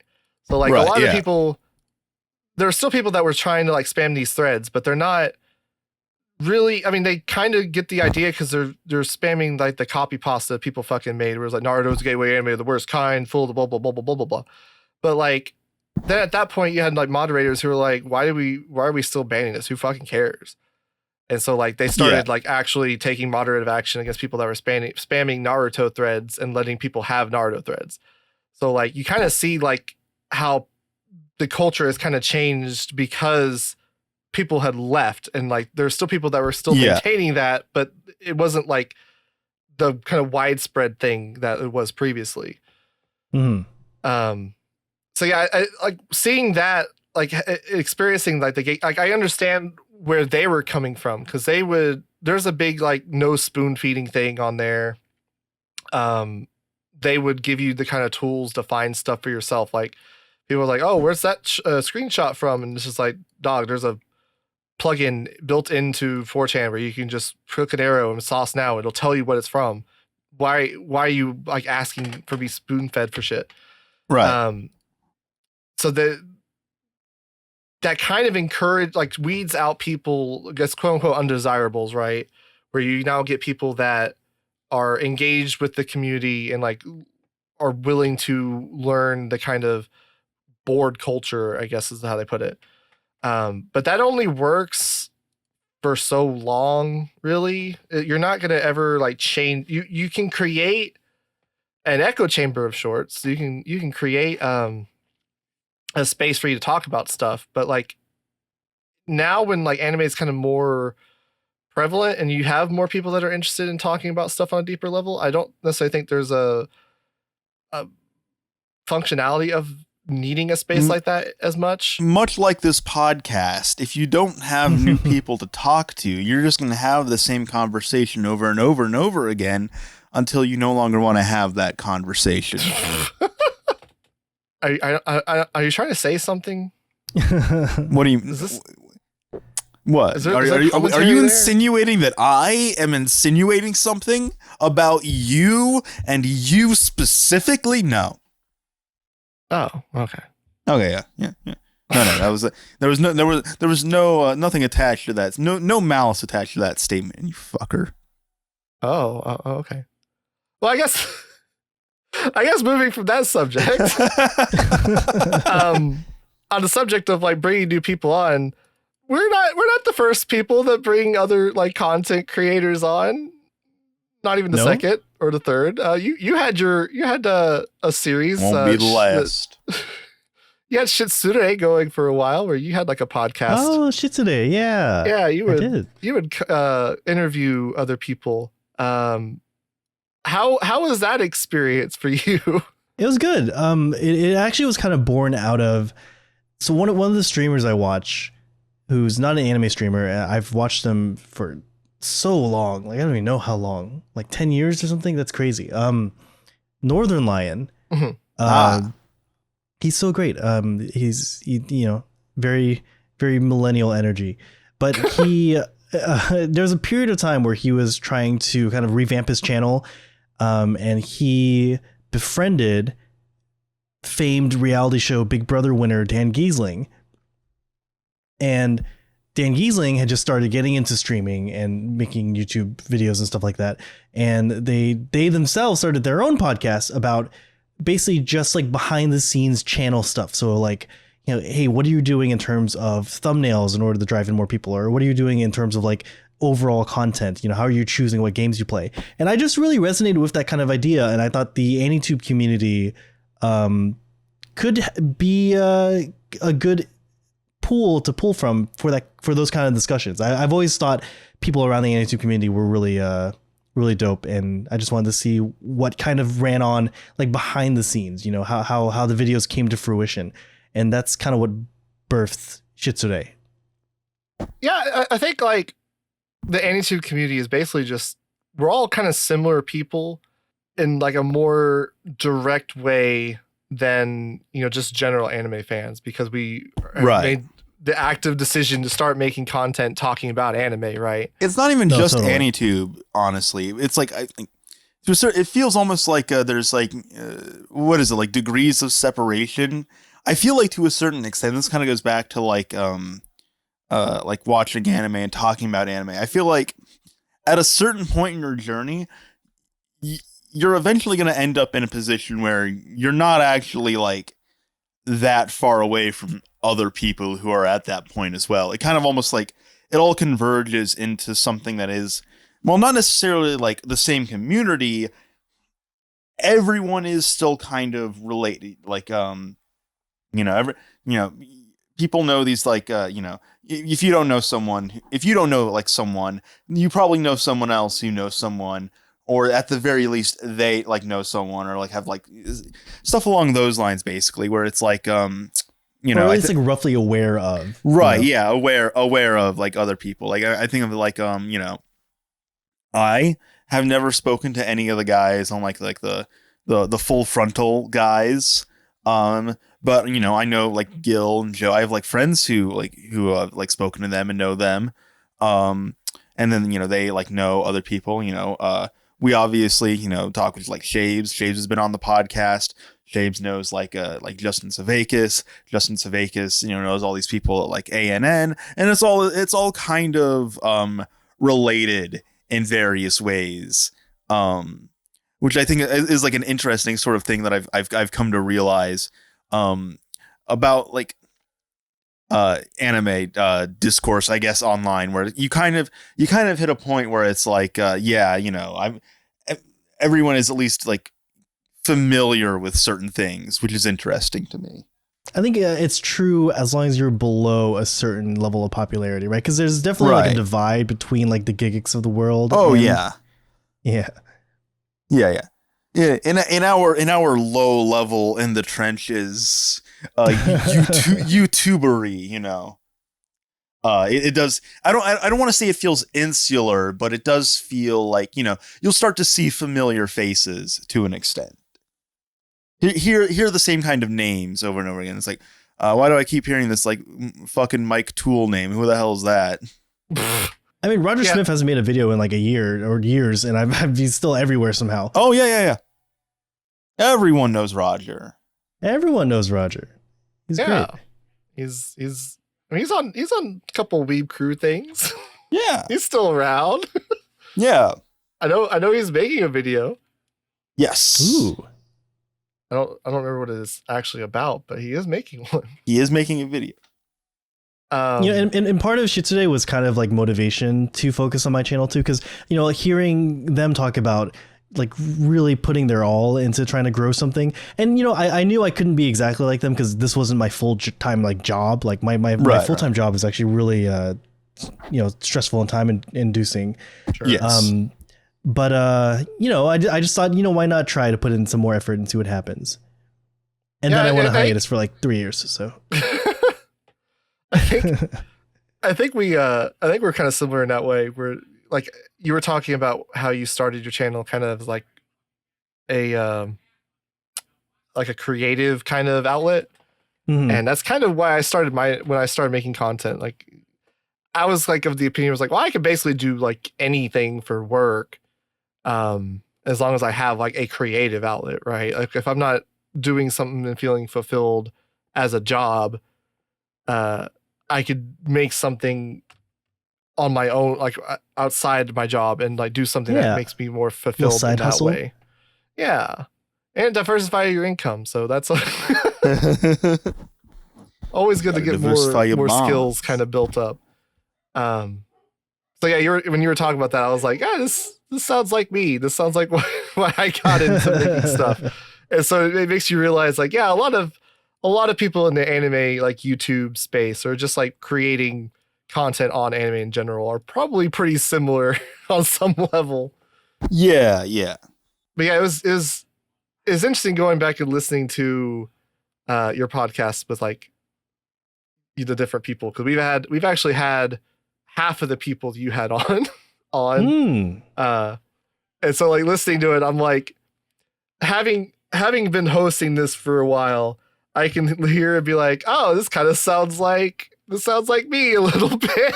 I can see the notes going. I can see the gears turning. I can see. It was interesting, and probably nobody else is gonna like get that kind of experience out of it. But for me, I was like, oh, this is kind of cool.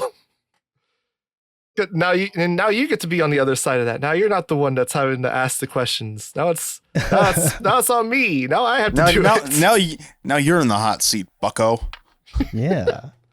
Well, I'm glad I was able to give you that experience. Yeah, if anything, this is the hot seat. I'm the newcomer. You two have a history just ganging up on me, you know? I've described this podcast as the Ornstein and Smough fight, basically. Oh, Lord. Oh, no. We're going to fucking like smash the shit out of you. If you get out of this, you can make it anywhere. Wait. It's the Ornstein and Smough fight, but we're both Smough. We definitely look that way. Yeah, it's okay. I can beat one of you, and then you'll hit the other one with the hammer, and then yes, we'll even be a bigger Smough. Oh no! Going back to the Nardwar thing, we just got to title this episode "Kamimashita versus the Weeb Crew." The Ornstein Smough of Anime.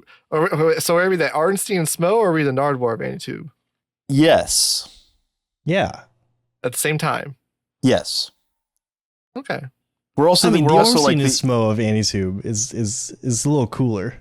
We're also the EFAP of Anime if we go by the streams. Oh my god! I don't know how I feel about that. Not too proud of that one. Nardwar sounds cooler. Ornstein Smough. We'll go with Nardwar.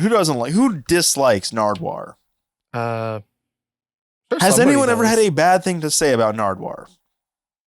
I feel like somebody has. I feel like I've seen that somewhere. Nobody hates fucking Nardwar. Are you stupid? I guess this is an anime podcast. We could talk about anime. Oh, you know, that could be a thing. We can talk more about Nardwar. Nardwar. Nardwar. Instead of the usual podcast intro, I am just gonna have the Nardwar theme play. Oh my god. Oh, but God knows it's so good though. You're gonna have this the Nardwar theme playing, but then you have like an intro scene where it's just us coming in at Ornstein Smough. I just do the cut scene, just put our faces over it. Hey, or Oh Nardwar's god, I face, gotta do that whatever you now. want to do. But yeah, I guess like, are you? I took a glimpse at your anime list. I don't know if you actually started picking anything up quite yet, but are you watching anything this season, or do you intend to pick up some this season? I guess. Yeah, I'm watching a couple things. I'm watching. Well, there's leftovers. I'm watching Urusei Yatsura Okay. Course. and Dungeon Meshi. Absolutely. Oh, yeah. Both really good. Yeah. Urusei Yatsura, I mean, people are, at least the circles I'm in, they're like, you know, how dare they remake a classic anime, blah, blah, blah. And I'm just like, it's like fine. It's like good. Yeah. Like, I don't know if the original is like that much better. Is it just like a principle thing? I don't know. Yeah. Have you seen the original? I've seen like clips every now and then, but I haven't like sat down or like watched a full episode. Right. Okay. So we've kind of discussed this where it's like not on the podcast, but I've discussed on our server. Check out our server in the description below if you want to have discussions like this, I guess. But yeah, we talked about this because I feel like this material that I've seen of the remake that was covered in the original, I do feel like it's covered it better. Like I do think is an improvement. Hot take. Is that a hot take? I don't know. It's so pretty. Like It is. I don't It's a know. very nice looking show. It's very The I really first- love yeah. Lum's design. The first Yeah. I don't know how you fucking like even quantify how many episodes. The first like 20 episodes or 40 episodes because they're half episodes. Whatever the part is that they're like half episodes. I felt like the pacing was not all that great and like it didn't really have a good sense of direction to me. Yeah. The parts I started really like there was parts here and there in those episodes. Like I think episode 10 is the Christmas episode, I think, where like he's gonna go on a blind date with a girl or something, it ends up being Lum or whatever. Mhm. I think that episode is really good, but I think that's kind of the exception in that first bit. Where Interesting. I think how they handled the material that they kind of have in common in the remake has actually been done better. But I think that the appeal of the original is not necessarily just like what it adapts, but I think it's like the original kind of stories that they come up with. Yeah.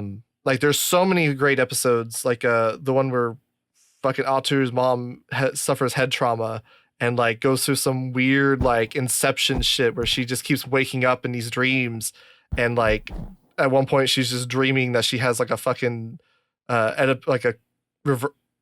is it called if the mother wants to sleep with her son? It's like a very Freudian thing where it's not an Oedipus complex. Oh, it's that's like the verse. Electra complex, I believe. The Electra comp.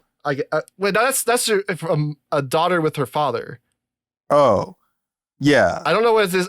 It's this idea of like she basically they're like dissecting. They're like, well, it seems like you have some sort of like romantic feelings toward your son because you want to get rid of his father, and you keep seeing only your son and all that. Like, there's so many like interesting episodes like that. Like, one of my favorite like visually is one where they go to the library and all the books come to life. I don't know if that's in the manga. I'm not a manga reader, but all the books come to life and they have all this like very interesting imagery with like the painting of the Madonna and like that fucking the girl pushing the hoop. I forget what that fucking artist's name is off the top of my head. That inspired the fucking Eco game cover. But they do a lot of interesting stuff with the original content, which I think is the reason you would want to watch the original. I do think the original is really good. But I will say I did watch Beautiful Dreamer, the movie by Oshi. That's I feel like everyone watched. Fucking Sai's watched that. He hasn't even watched the TV series. I've watched episodes. You watched like a few, I guess. I put it off for so fucking long because I was watching it in like chronological order, and I just now watched it. I think it was like the last like couple months even. Like, it wasn't that long Yeah, it was ago. only a couple months ago. So it took me. I started watching Urusei in 2015. Oh man. It's one of those shows I just watch like very sparingly. I don't want to like. I did the same thing with like Galaxy Express. I don't want to like sit there and like marathon it because like it starts like kind of dragging if I try to marathon it. Yeah. So it's just one I just like put on while I'm eating dinner or something if on occasion or I get whenever that. I'm bored. Yeah. There's one episode that's original to the original Urusei Yatsura anime that kinda sorta in a bizarre way spawned the entire universe that Jinro takes place in. Oh god. This is a schizo theory I have that I'm developing that every Mamoru Oshii anime, everything he basically did from the period between like let's say like the 90s up through 80s up through the probably early 90s, it's all connected. All right. Connected. It's all connected. And I have my own conspiracy theory where it's like, okay, well, this character shares the name with this character and fulfills a similar role between both of these works. And then this character also has a name and fulfills a similar role, but he's from like the far off future and then time traveled back. But this character didn't age between these things. So maybe this guy is actually a time traveler who's like hopping between these different stories. Yeah. I can dig it. Yeah.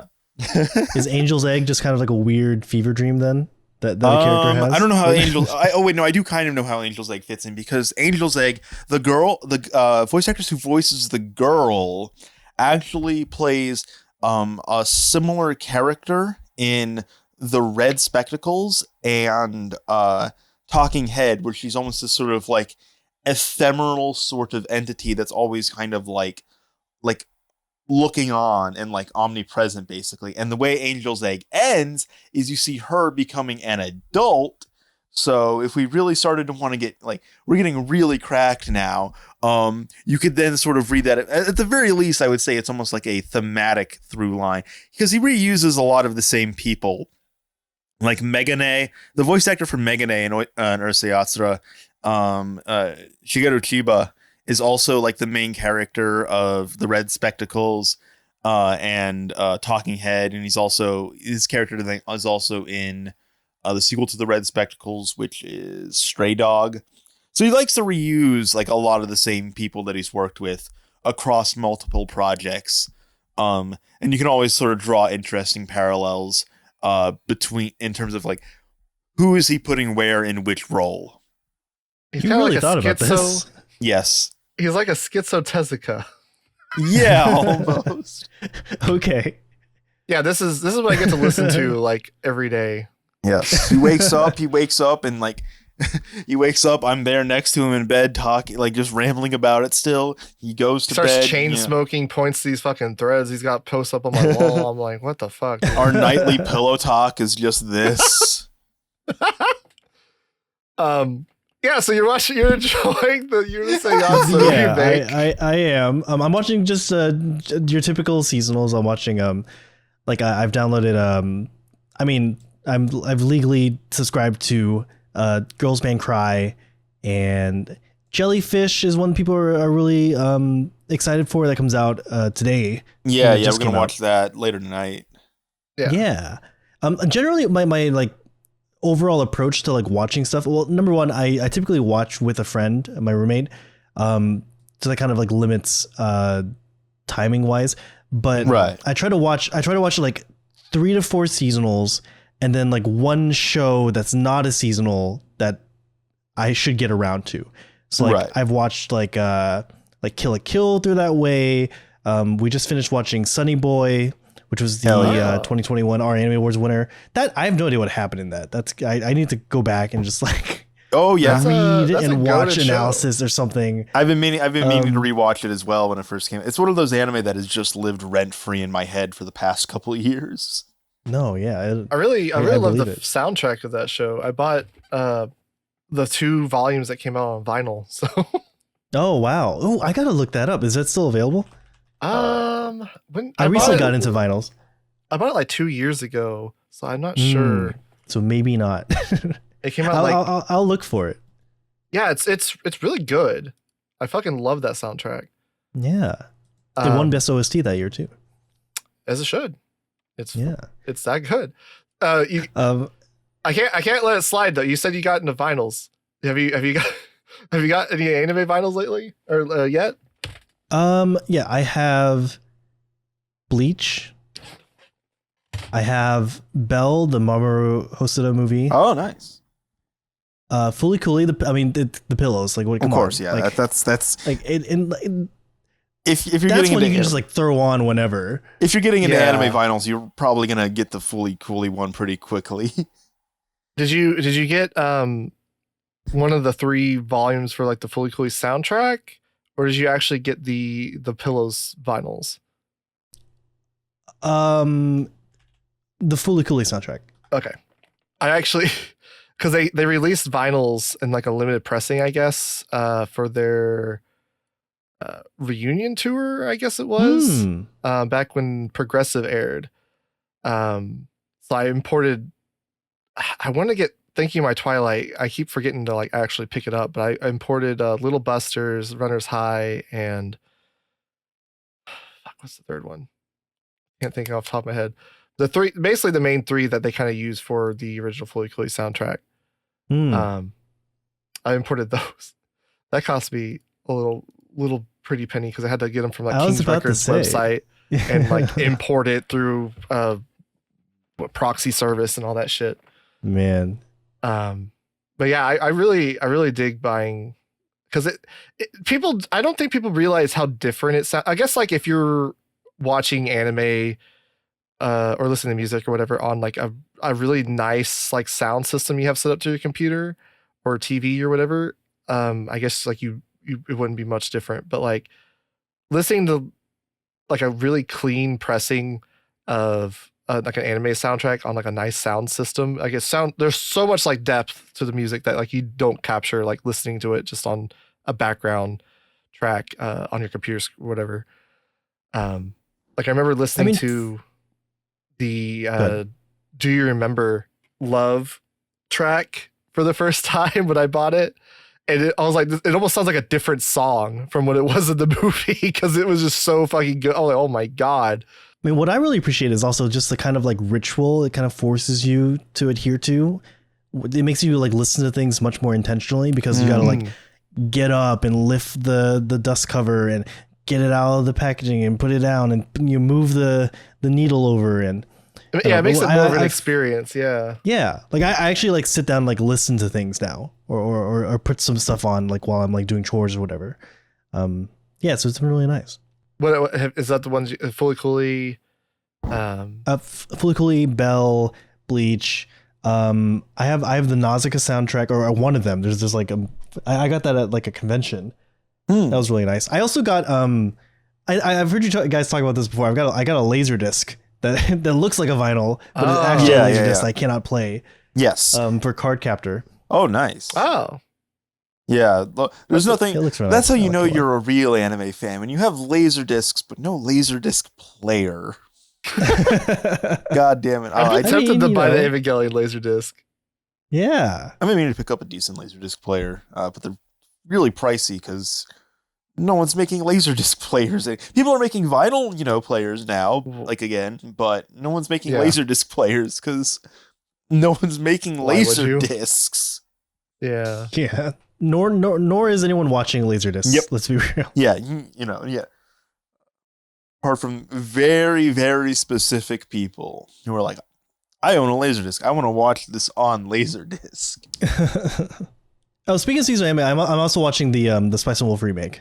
Oh yeah. What are your thoughts on that? I have mixed feelings. Interesting. It's like, I don't know, man. Like, I just don't know why you need, like, if you're going to make a new Spice and Wolf anime, why not just like start from where the original left off, Like, I get that they updated the art style. Everything's more cutesy and like bright and like light. And it's just like, I don't know. Spice and Wolf is like one of the shows that kind of has a soft spot in my heart because it's like one of the times I like really got into watching anime. And like it's one of the first videos I made is about Spice and Wolf. I like read one of the books that what's his name? It's like Ishikawa or something. The creator cited as being an influence for Spice and Wolf, and it's just like dense text about merchanting in Europe or something. I don't know. It's called Golden Spice, and it's really good. I would recommend it. It's not a Dune. But yeah, it's not related to Dune, is it? No, it is not. I haven't got around to that yet. I really should. I had to see how it plays out. It seems like they want to do a full adaptation, at least from does. Kind of like the beginning. Yeah, the like way it starts, where up. it's like if you have that intro scene, you can't stop partway through. Now you need to adapt to the end. The like How I Met Your Father kind of thing. Yeah. Yeah, that is. God damn it! Fuck. The How I Met Your Mother version. What is it?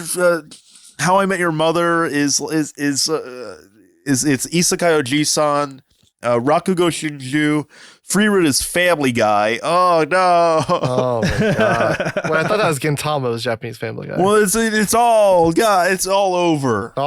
It's over. Yeah, I honestly from the first episode, I thought it was. I don't have like a strong preference for Spice and Wolf. I thought it was pretty good. But like I thought it was a good like adaptation. The only problem I have with it that's like a pretty minor one, I think, is just like I think it's a little bright with like the character designs. Yeah. Like they're kind of doing the like the what do you call it? The bright shine thing on like their hair, and like it washes out their face a little bit. And I'm like, I could kind of do without that, but other than that, I thought it was pretty good. Yeah, I mean, I guess it is like the first episode, so it is kind of like, well, there are it's too core. Plenty more time to fuck it up. Hopefully they don't. I'm not rooting against the show. I thought like the first episode, it was like, all right, yeah, this has instilled confidence in me that this will be handled well. Kamimashita is now just experiencing the reverse side of the Urusei Yatsura debate. Oh yeah, definitely. I mean, there's definitely potential. There's some cool like kind of directing tricks in there. Yeah. Like there was a couple like first person shots. The same director, isn't so it? as long as they like, oh, is it? I wasn't aware. Let me check. Like part of the appeal of the original series was the directing for me. So if that's the case, that is nice. You know, I mean, I know it's kind of like a meme at this point to put so much focus on stuff like this, but the studio gave me kind of pause when it was announced because it's like it's Passione, like they're known for like I don't know, like Ishizoku reviewers. Ishizoku, yeah, they do. So it didn't give me the most confidence, but Ishizoku reviewers is good. Well, sure, but it's like very horny. Oh no, they did. They did Isekai Make You, which was also very horny. Also, the manga is kind of horny, so right. Maybe they can bring that aspect. The new Higurashi. The classic, the Island of Giant Insects. Yeah, the chief director or I guess I should say they brought on the original director of Spice and Wolf and like Malma Ayusha as the chief director for the remake. Okay. He also storyboarded parts of episode 1, I guess, and the OP. Yeah. All right, so you know, optimistic. Still some staff crossover.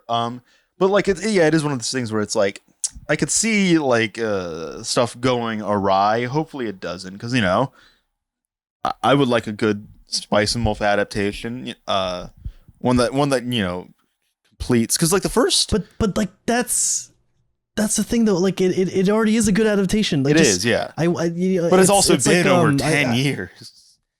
Yeah. So it's kind of. I'm working on a video right now about like kind of modernizing things or like redoing classics, right? Or like reboots basically, yeah, right? Yeah. Mm-hmm. And one of the things I talk about is how for me there needs to be like a reason. Otherwise, you can just like watch the original thing. Yeah. The reason is money. What I want to we'll see what I wanted to see.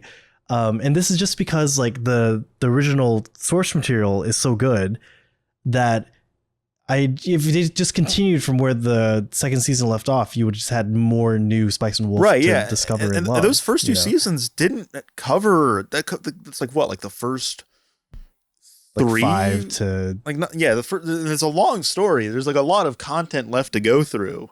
There's still content like being made, like Right, it's a spring log or whatever. Yeah. The new stuff. You know, the Spice and Wolf Part 2, like JoJo Part 2. Yeah. We follow their descendants, much like Dune, as it turns out. Hey. But so I guess, yeah, to a certain extent I could see why you wouldn't want to like just make season 3 because it's been so goddamn long.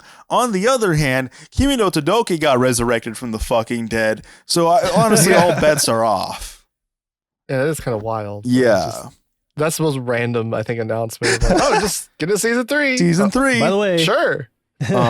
So I do think like yeah, I guess maybe they will do things differently. Obviously, like the first episode right off the bat, you know, we don't have what's her name, Chloe? Who's the girl? Who's the girl is now a guy? It is. I think it is Chloe. Yeah. With the red hair. Yeah. Because she was like the person who betrays like Kraft in like the spoilers.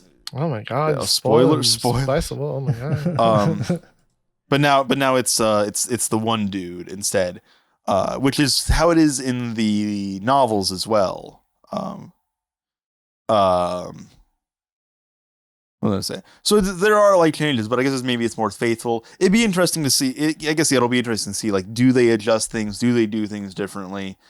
You know, what's gonna happen?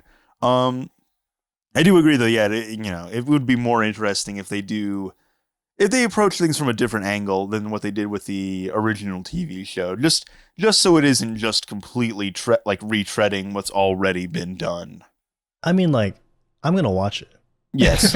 I mean, yeah, I'll watch it regardless. It's Spice Wolf. I'm not. Yeah. You say that as if it's like implicit, like, oh, they're making more of my favorite property. I didn't watch more Fully Coolly. Well, you tried, and then it punished you. I did try. I did watch Progressive, and I was like, I'm not even gonna bother with Alternative. Yep. And then I'm gonna force him at gunpoint to watch Grunge and Shoegaze. Is there like even more Fully Coolly coming out? Yeah, no, I think came out. I think Grunge and Shoegaze are gonna be the end of it, basically. Yeah, it didn't. Well, I thought Alternative was the end of it. So it's true, but I think the guy is literally a lot of. The guy, like the showrunner for it, has literally been like, "Yeah, we're not going to do anymore." There's a lot of genres out there. Just saying. Yeah, Fully Coolly Polka. Fully Coolly Polka. Can't wait for Coolly Nerd. Fully Coolly Post Rock. Noise Rock. Oh my gosh. Fully Coolly Hardcore.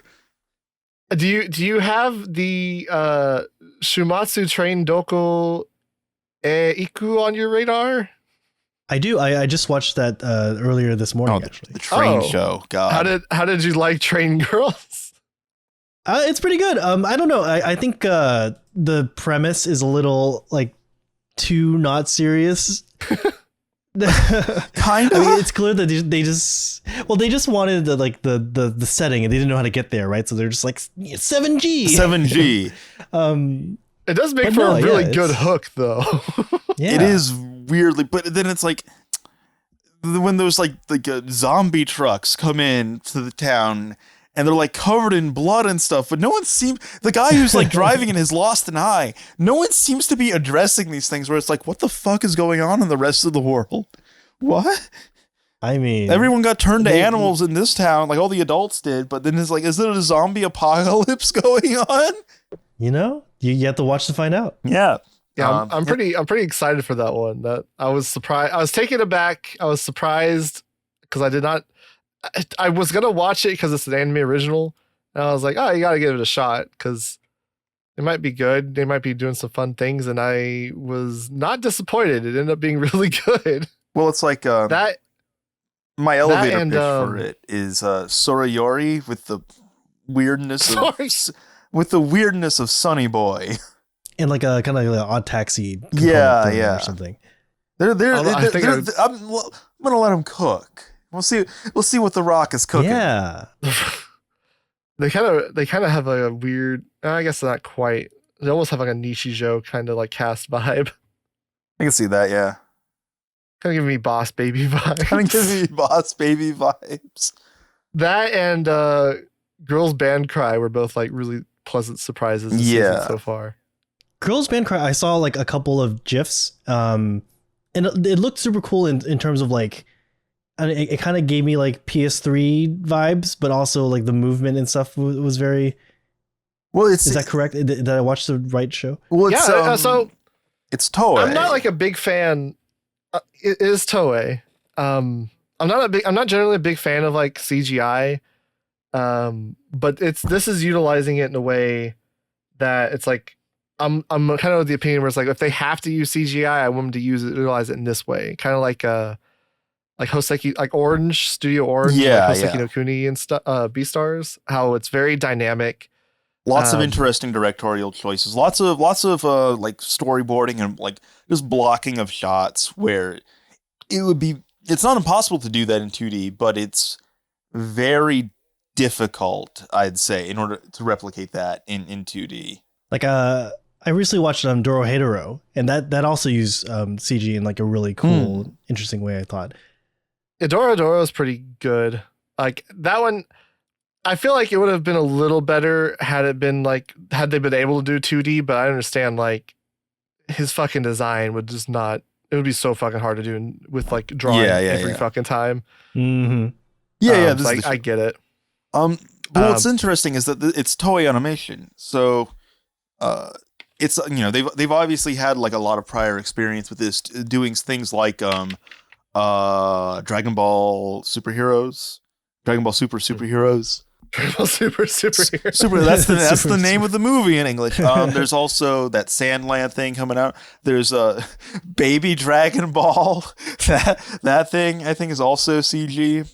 Dragon Ball, baby. So they're doing a lot of like CG stuff now, and their approach is interesting because I feel like specifically in terms of like facial expressions, what they're doing is almost like it's a hybridization where they're using CG, but then they're also using 2D animation in order to accentuate certain features, certain aspects of it. With something like Dragon Ball, that may be in terms of like, they're adding in like smears basically in order to accentuate the action. In this show, it's almost like they're doing it specifically with the faces and the expressions at points in order to give them a greater degree of control, I guess, in terms of how the character looks, which is interesting.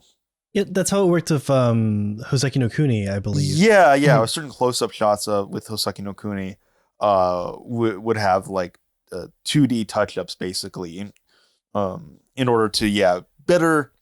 It's a lot easier to do that in terms of like animating various like micro expressions in the characters' faces than it is in terms of CG, where you gotta like fucking like make sure the character, especially in terms of like making sure like the character is actually modeled for that sort of expression, which is where a lot of like the time sink of CG animation comes in.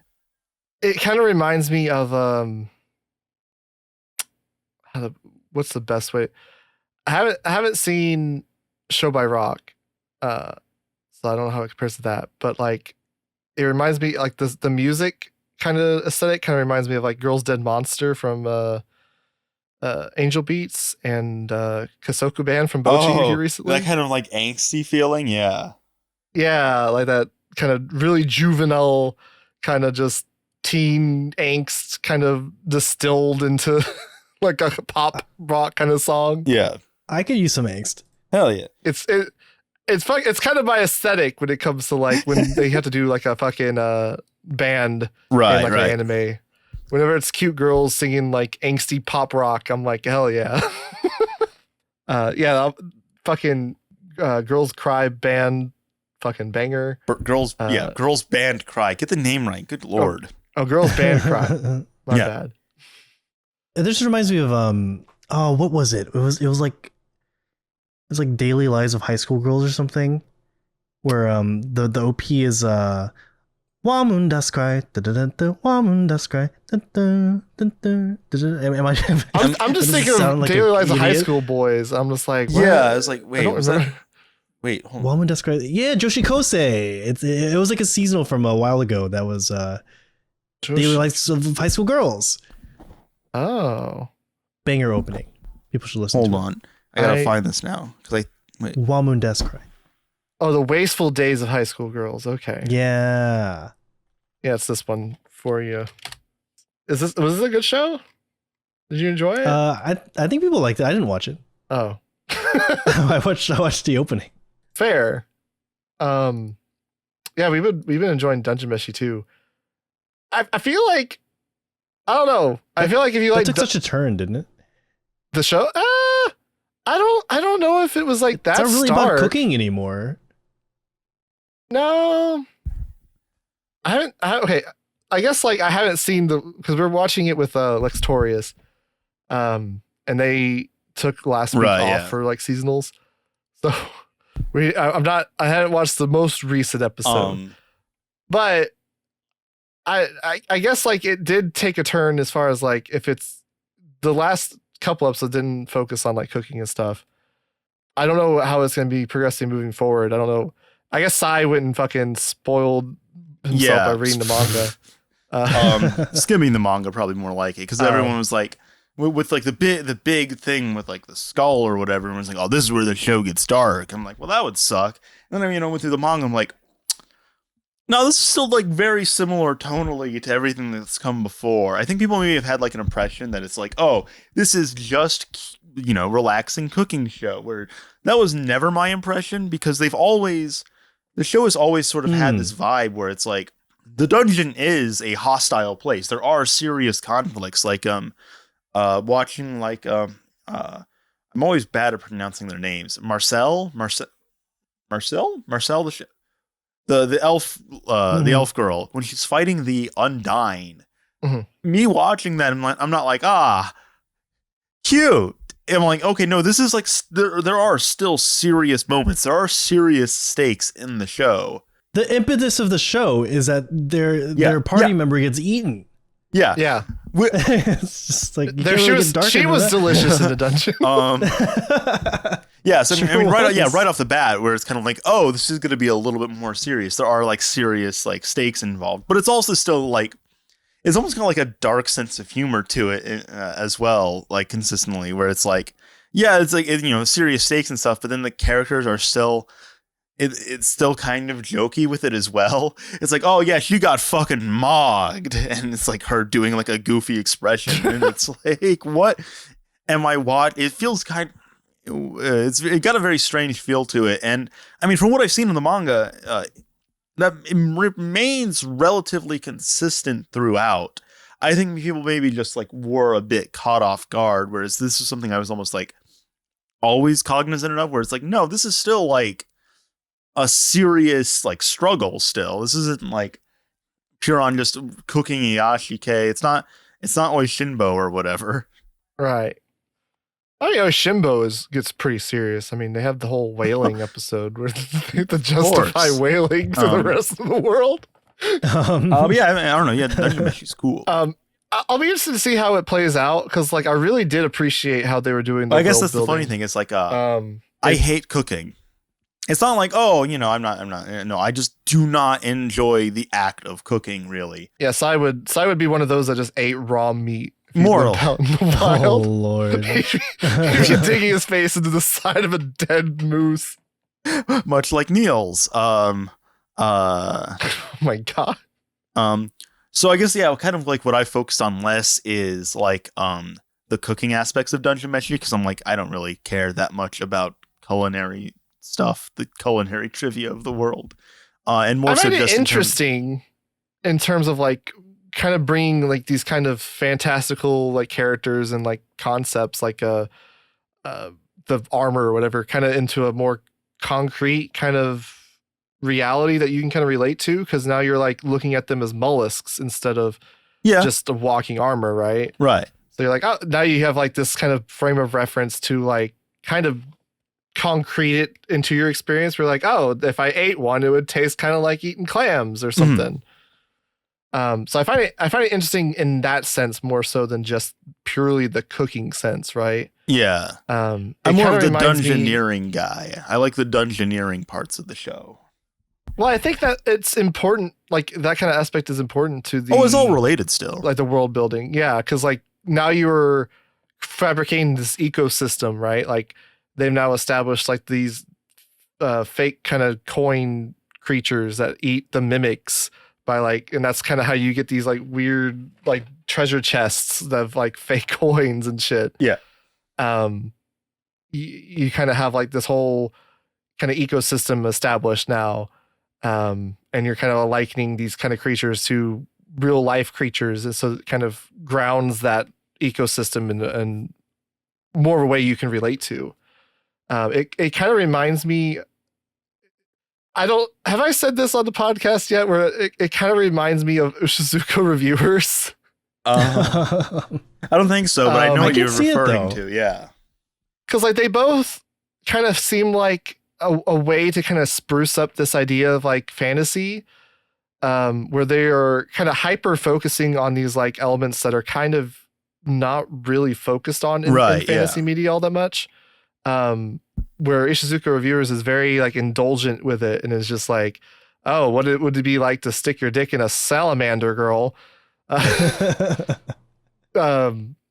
Meshi's now just doing that with like, oh, what would it be like to eat a dragon, right? Or so they kind of like if mimics exist, then like how did they come to be and how did they work, and yeah, like, I get it. I find it interesting in that way because like I really appreciate that as well as the kind of like commentary on the way that we kind of consume media and kind of look at it from like a way of like assigning merit in a way.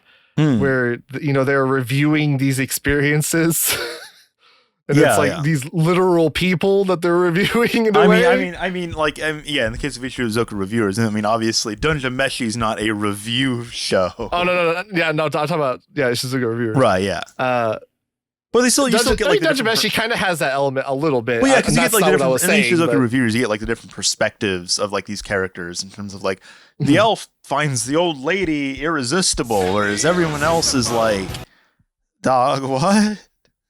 We had that fucking conversation about Freerid where like people were like, oh, if I found Freerid trapped in a mimic, like the things I would do, I'm like, I don't know. She might smell really bad if I go by Shizuka Reviewers. But it's similar in terms of like Dungeon Meshi as well, because like specifically with almost like there's like a conflict between Marcel and Senshi, where Marcel is just continually repulsed by the food that they're eating, but eventually kind of comes around to it sometimes. And then Senshi is just like, this is the food of my people. This is the circle of life. You and your blasphemous elf magic would never understand. They do have a good dynamic. It's interesting. I do like that. I do like how it's Laios set up. Is just like, if it looks good, eat it. Fucking Andrew Zimmern style. And Chimchuk is there. Chimchuk just begrudgingly eats the things because he's just like, well, I gotta have nutrients. Yes. I do like how it's set up. My only regret is that they just got to Fallon, and now that she's looking to be gone again. No, we're barely like a fourth through the fucking story. Similar to how like it's because it's long. It's not it's like it's a dungeoneering story. You got to defeat the dungeon. Yeah. It's almost like it reminds me of which is now ending soon. Land of the Lustrous also, like it ends and it's like, oh yeah, and it ends like only like it's like a third way through the manga and it's like, what the fuck, where is the story going? Not anywhere good. I mean, it's good, but not anywhere good. No, I've talked about this as well with Land of the Lustrous, where everyone's like, yeah, after the anime ends, it gets so fucked up, and I'm like, nah. I mean, yeah, there's like still darker stuff that happens, but there's like a balance there still, where it's like there's still like funny character interactions and stuff going on. There's still like a lot to like Sure. appreciate it beyond just like it gets so fucked up and dark you wouldn't believe. That's what I hated seeing about with like the discourse surrounding like Dungeon Meshi with like the foul and stuff. And it's like, no, I think these people are kind of misreading it. I feel like they're kind of like only focusing on the darker aspects when it's still like, nah, this is still like a comedic cooking show in a lot of ways. Yeah, I'm not a fan of the welcome to the real Dungeon Meshi. Oh yeah. like fuck off. Who cares? I definitely agree. Yeah. Yeah. Do you have any other shows that you're kind of watching, or did you have it? What were some interesting shows that you watched last season? Last season. Let's see if I can remember what shows I watched last season. Did you watch that's A Sign of Affection? No, what is that? So it's a shoujo romance about a girl who's deaf. And she comes across a guy who is just fluent in a lot of languages and kind of takes an interest in her, and it's kind of this blossoming relationship between these two. If you like, I don't know what your preferences are for like romances and stuff, but if you're into that kind of thing, I think it's really kind of well constructed because they utilize the premise of like her, her disability and like the differences in perspective it would, inevitably have, where she's kind of more focused on like sensations and stuff in a way that seems more, because like they do that like a lot of shoujo romances, like they'll have like, oh, his hands feel so nice and stuff like that, but like it doesn't always necessarily make sense when they try. It comes off very like romanticized and rosy, which is nothing wrong with that, but it's utilized here in a way that makes a lot of sense. It is very organic. So like when she's talking about the sensations of like, his presence on the train or something, or like the sensations of feeling his hands in the cold and stuff like that, it makes a lot of sense, and it kind of builds itself around like those sensations. It's really well constructed, I think, and like it kind of positions itself in a way where it's kind of commentating on like communication in relationships, where you have a guy who knows other languages she doesn't know, and so even if she could read lips, she can't understand, when he's talking to English speakers or whatever. Meanwhile, she knows sign language and talks to people in sign language that he's doesn't know quite yet and is learning. So you have like this interesting kind of dynamic there where they have these very different like world purviews and are kind of opening themselves up to like enter each other's worlds in a way. No, that sounds really interesting. I definitely will check it out. Do you know what the Japanese name? Yubisaki to Rennen. I'll post it. Adding it now. Yeah, I apparently I didn't watch very much last season. I only watched Dungeon Meshi and Urusei Yatsura. I watched Burn the Witch. Oh, okay. Oh wait, Burn the Witch is back? No. It's a prequel OVA or something. I'm still always down for more. It's like Burn the Witch, like point 0.8. I didn't know that. But yeah, out. no, it was super good. I need to watch. I really highly recommend it. It looked amazing as expected, and then I watched a little bit of Metallic Rouge and dropped it. Oh, I keep wanting to pick that up. Yeah, because that was a show a lot of people seemed like really hyped for. It's like, oh yeah, it's gonna be like this like Blade Runner. It had a lot of potential, dude. And then I think the first episode dropped, and people were like, "What the hell is happening?" And then like I'm watching like clips of it later on, and they're talking about like, if you act nice, you can get a cookie, and it's like, what is this? What is this show? I do kind of want to. It does seem like something kind of like up my alley, like a Lycoris Recoil or something. Yeah, man. It reminds me of Silverlink was going to put out this show called Two Car, and I'm like kind of into motorcycles. I have like my motorcycle license and everything. So like when they announced like original anime by Silverlink commemorating their 10th anniversary about motorcycle racing, I was like, oh man, yeah, this show's tailor made for me. Yeah. And then it comes out and it's like horrible, really bad, and I'm just like, come on. But yeah, so I've managed to temper my expectations since then. Yeah. I didn't really watch a lot last season either, though. What did I watch even? I've watched and still haven't finished, more or less. we're gonna finish solo leveling. Solo this- leveling. Yeah. Solo leveling. Yeah, that's and I'm still behind on Frieren and the Breaking Bad anime Apothecary Diaries.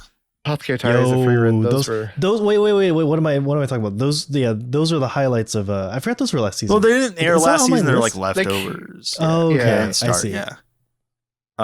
those are 2023 anime. I I need to finish Sengoku Yoko. I was really enjoying that Oh yeah. from what I've seen. And then Gushing Over Magical Girls, that ended up being kind of a banger. I heard good things about that.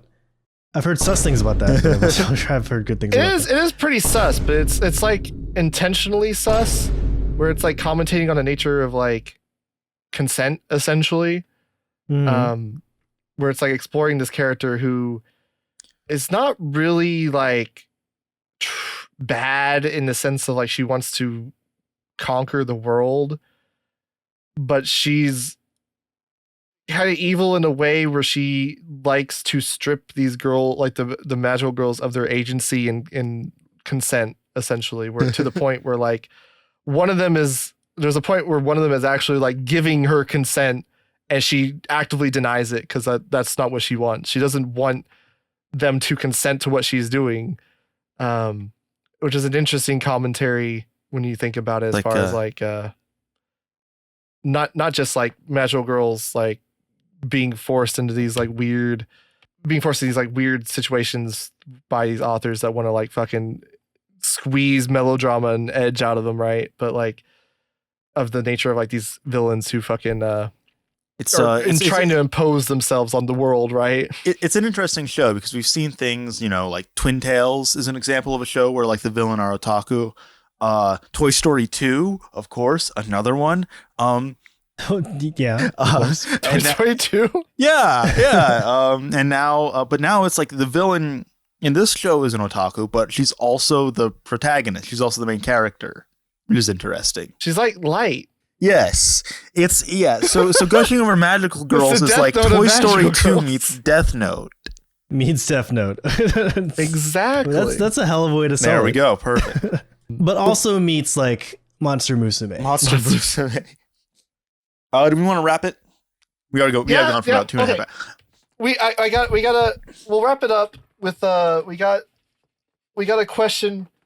Our viewers really want to know. Oh, okay. Yeah. Uh-huh. What does it say here?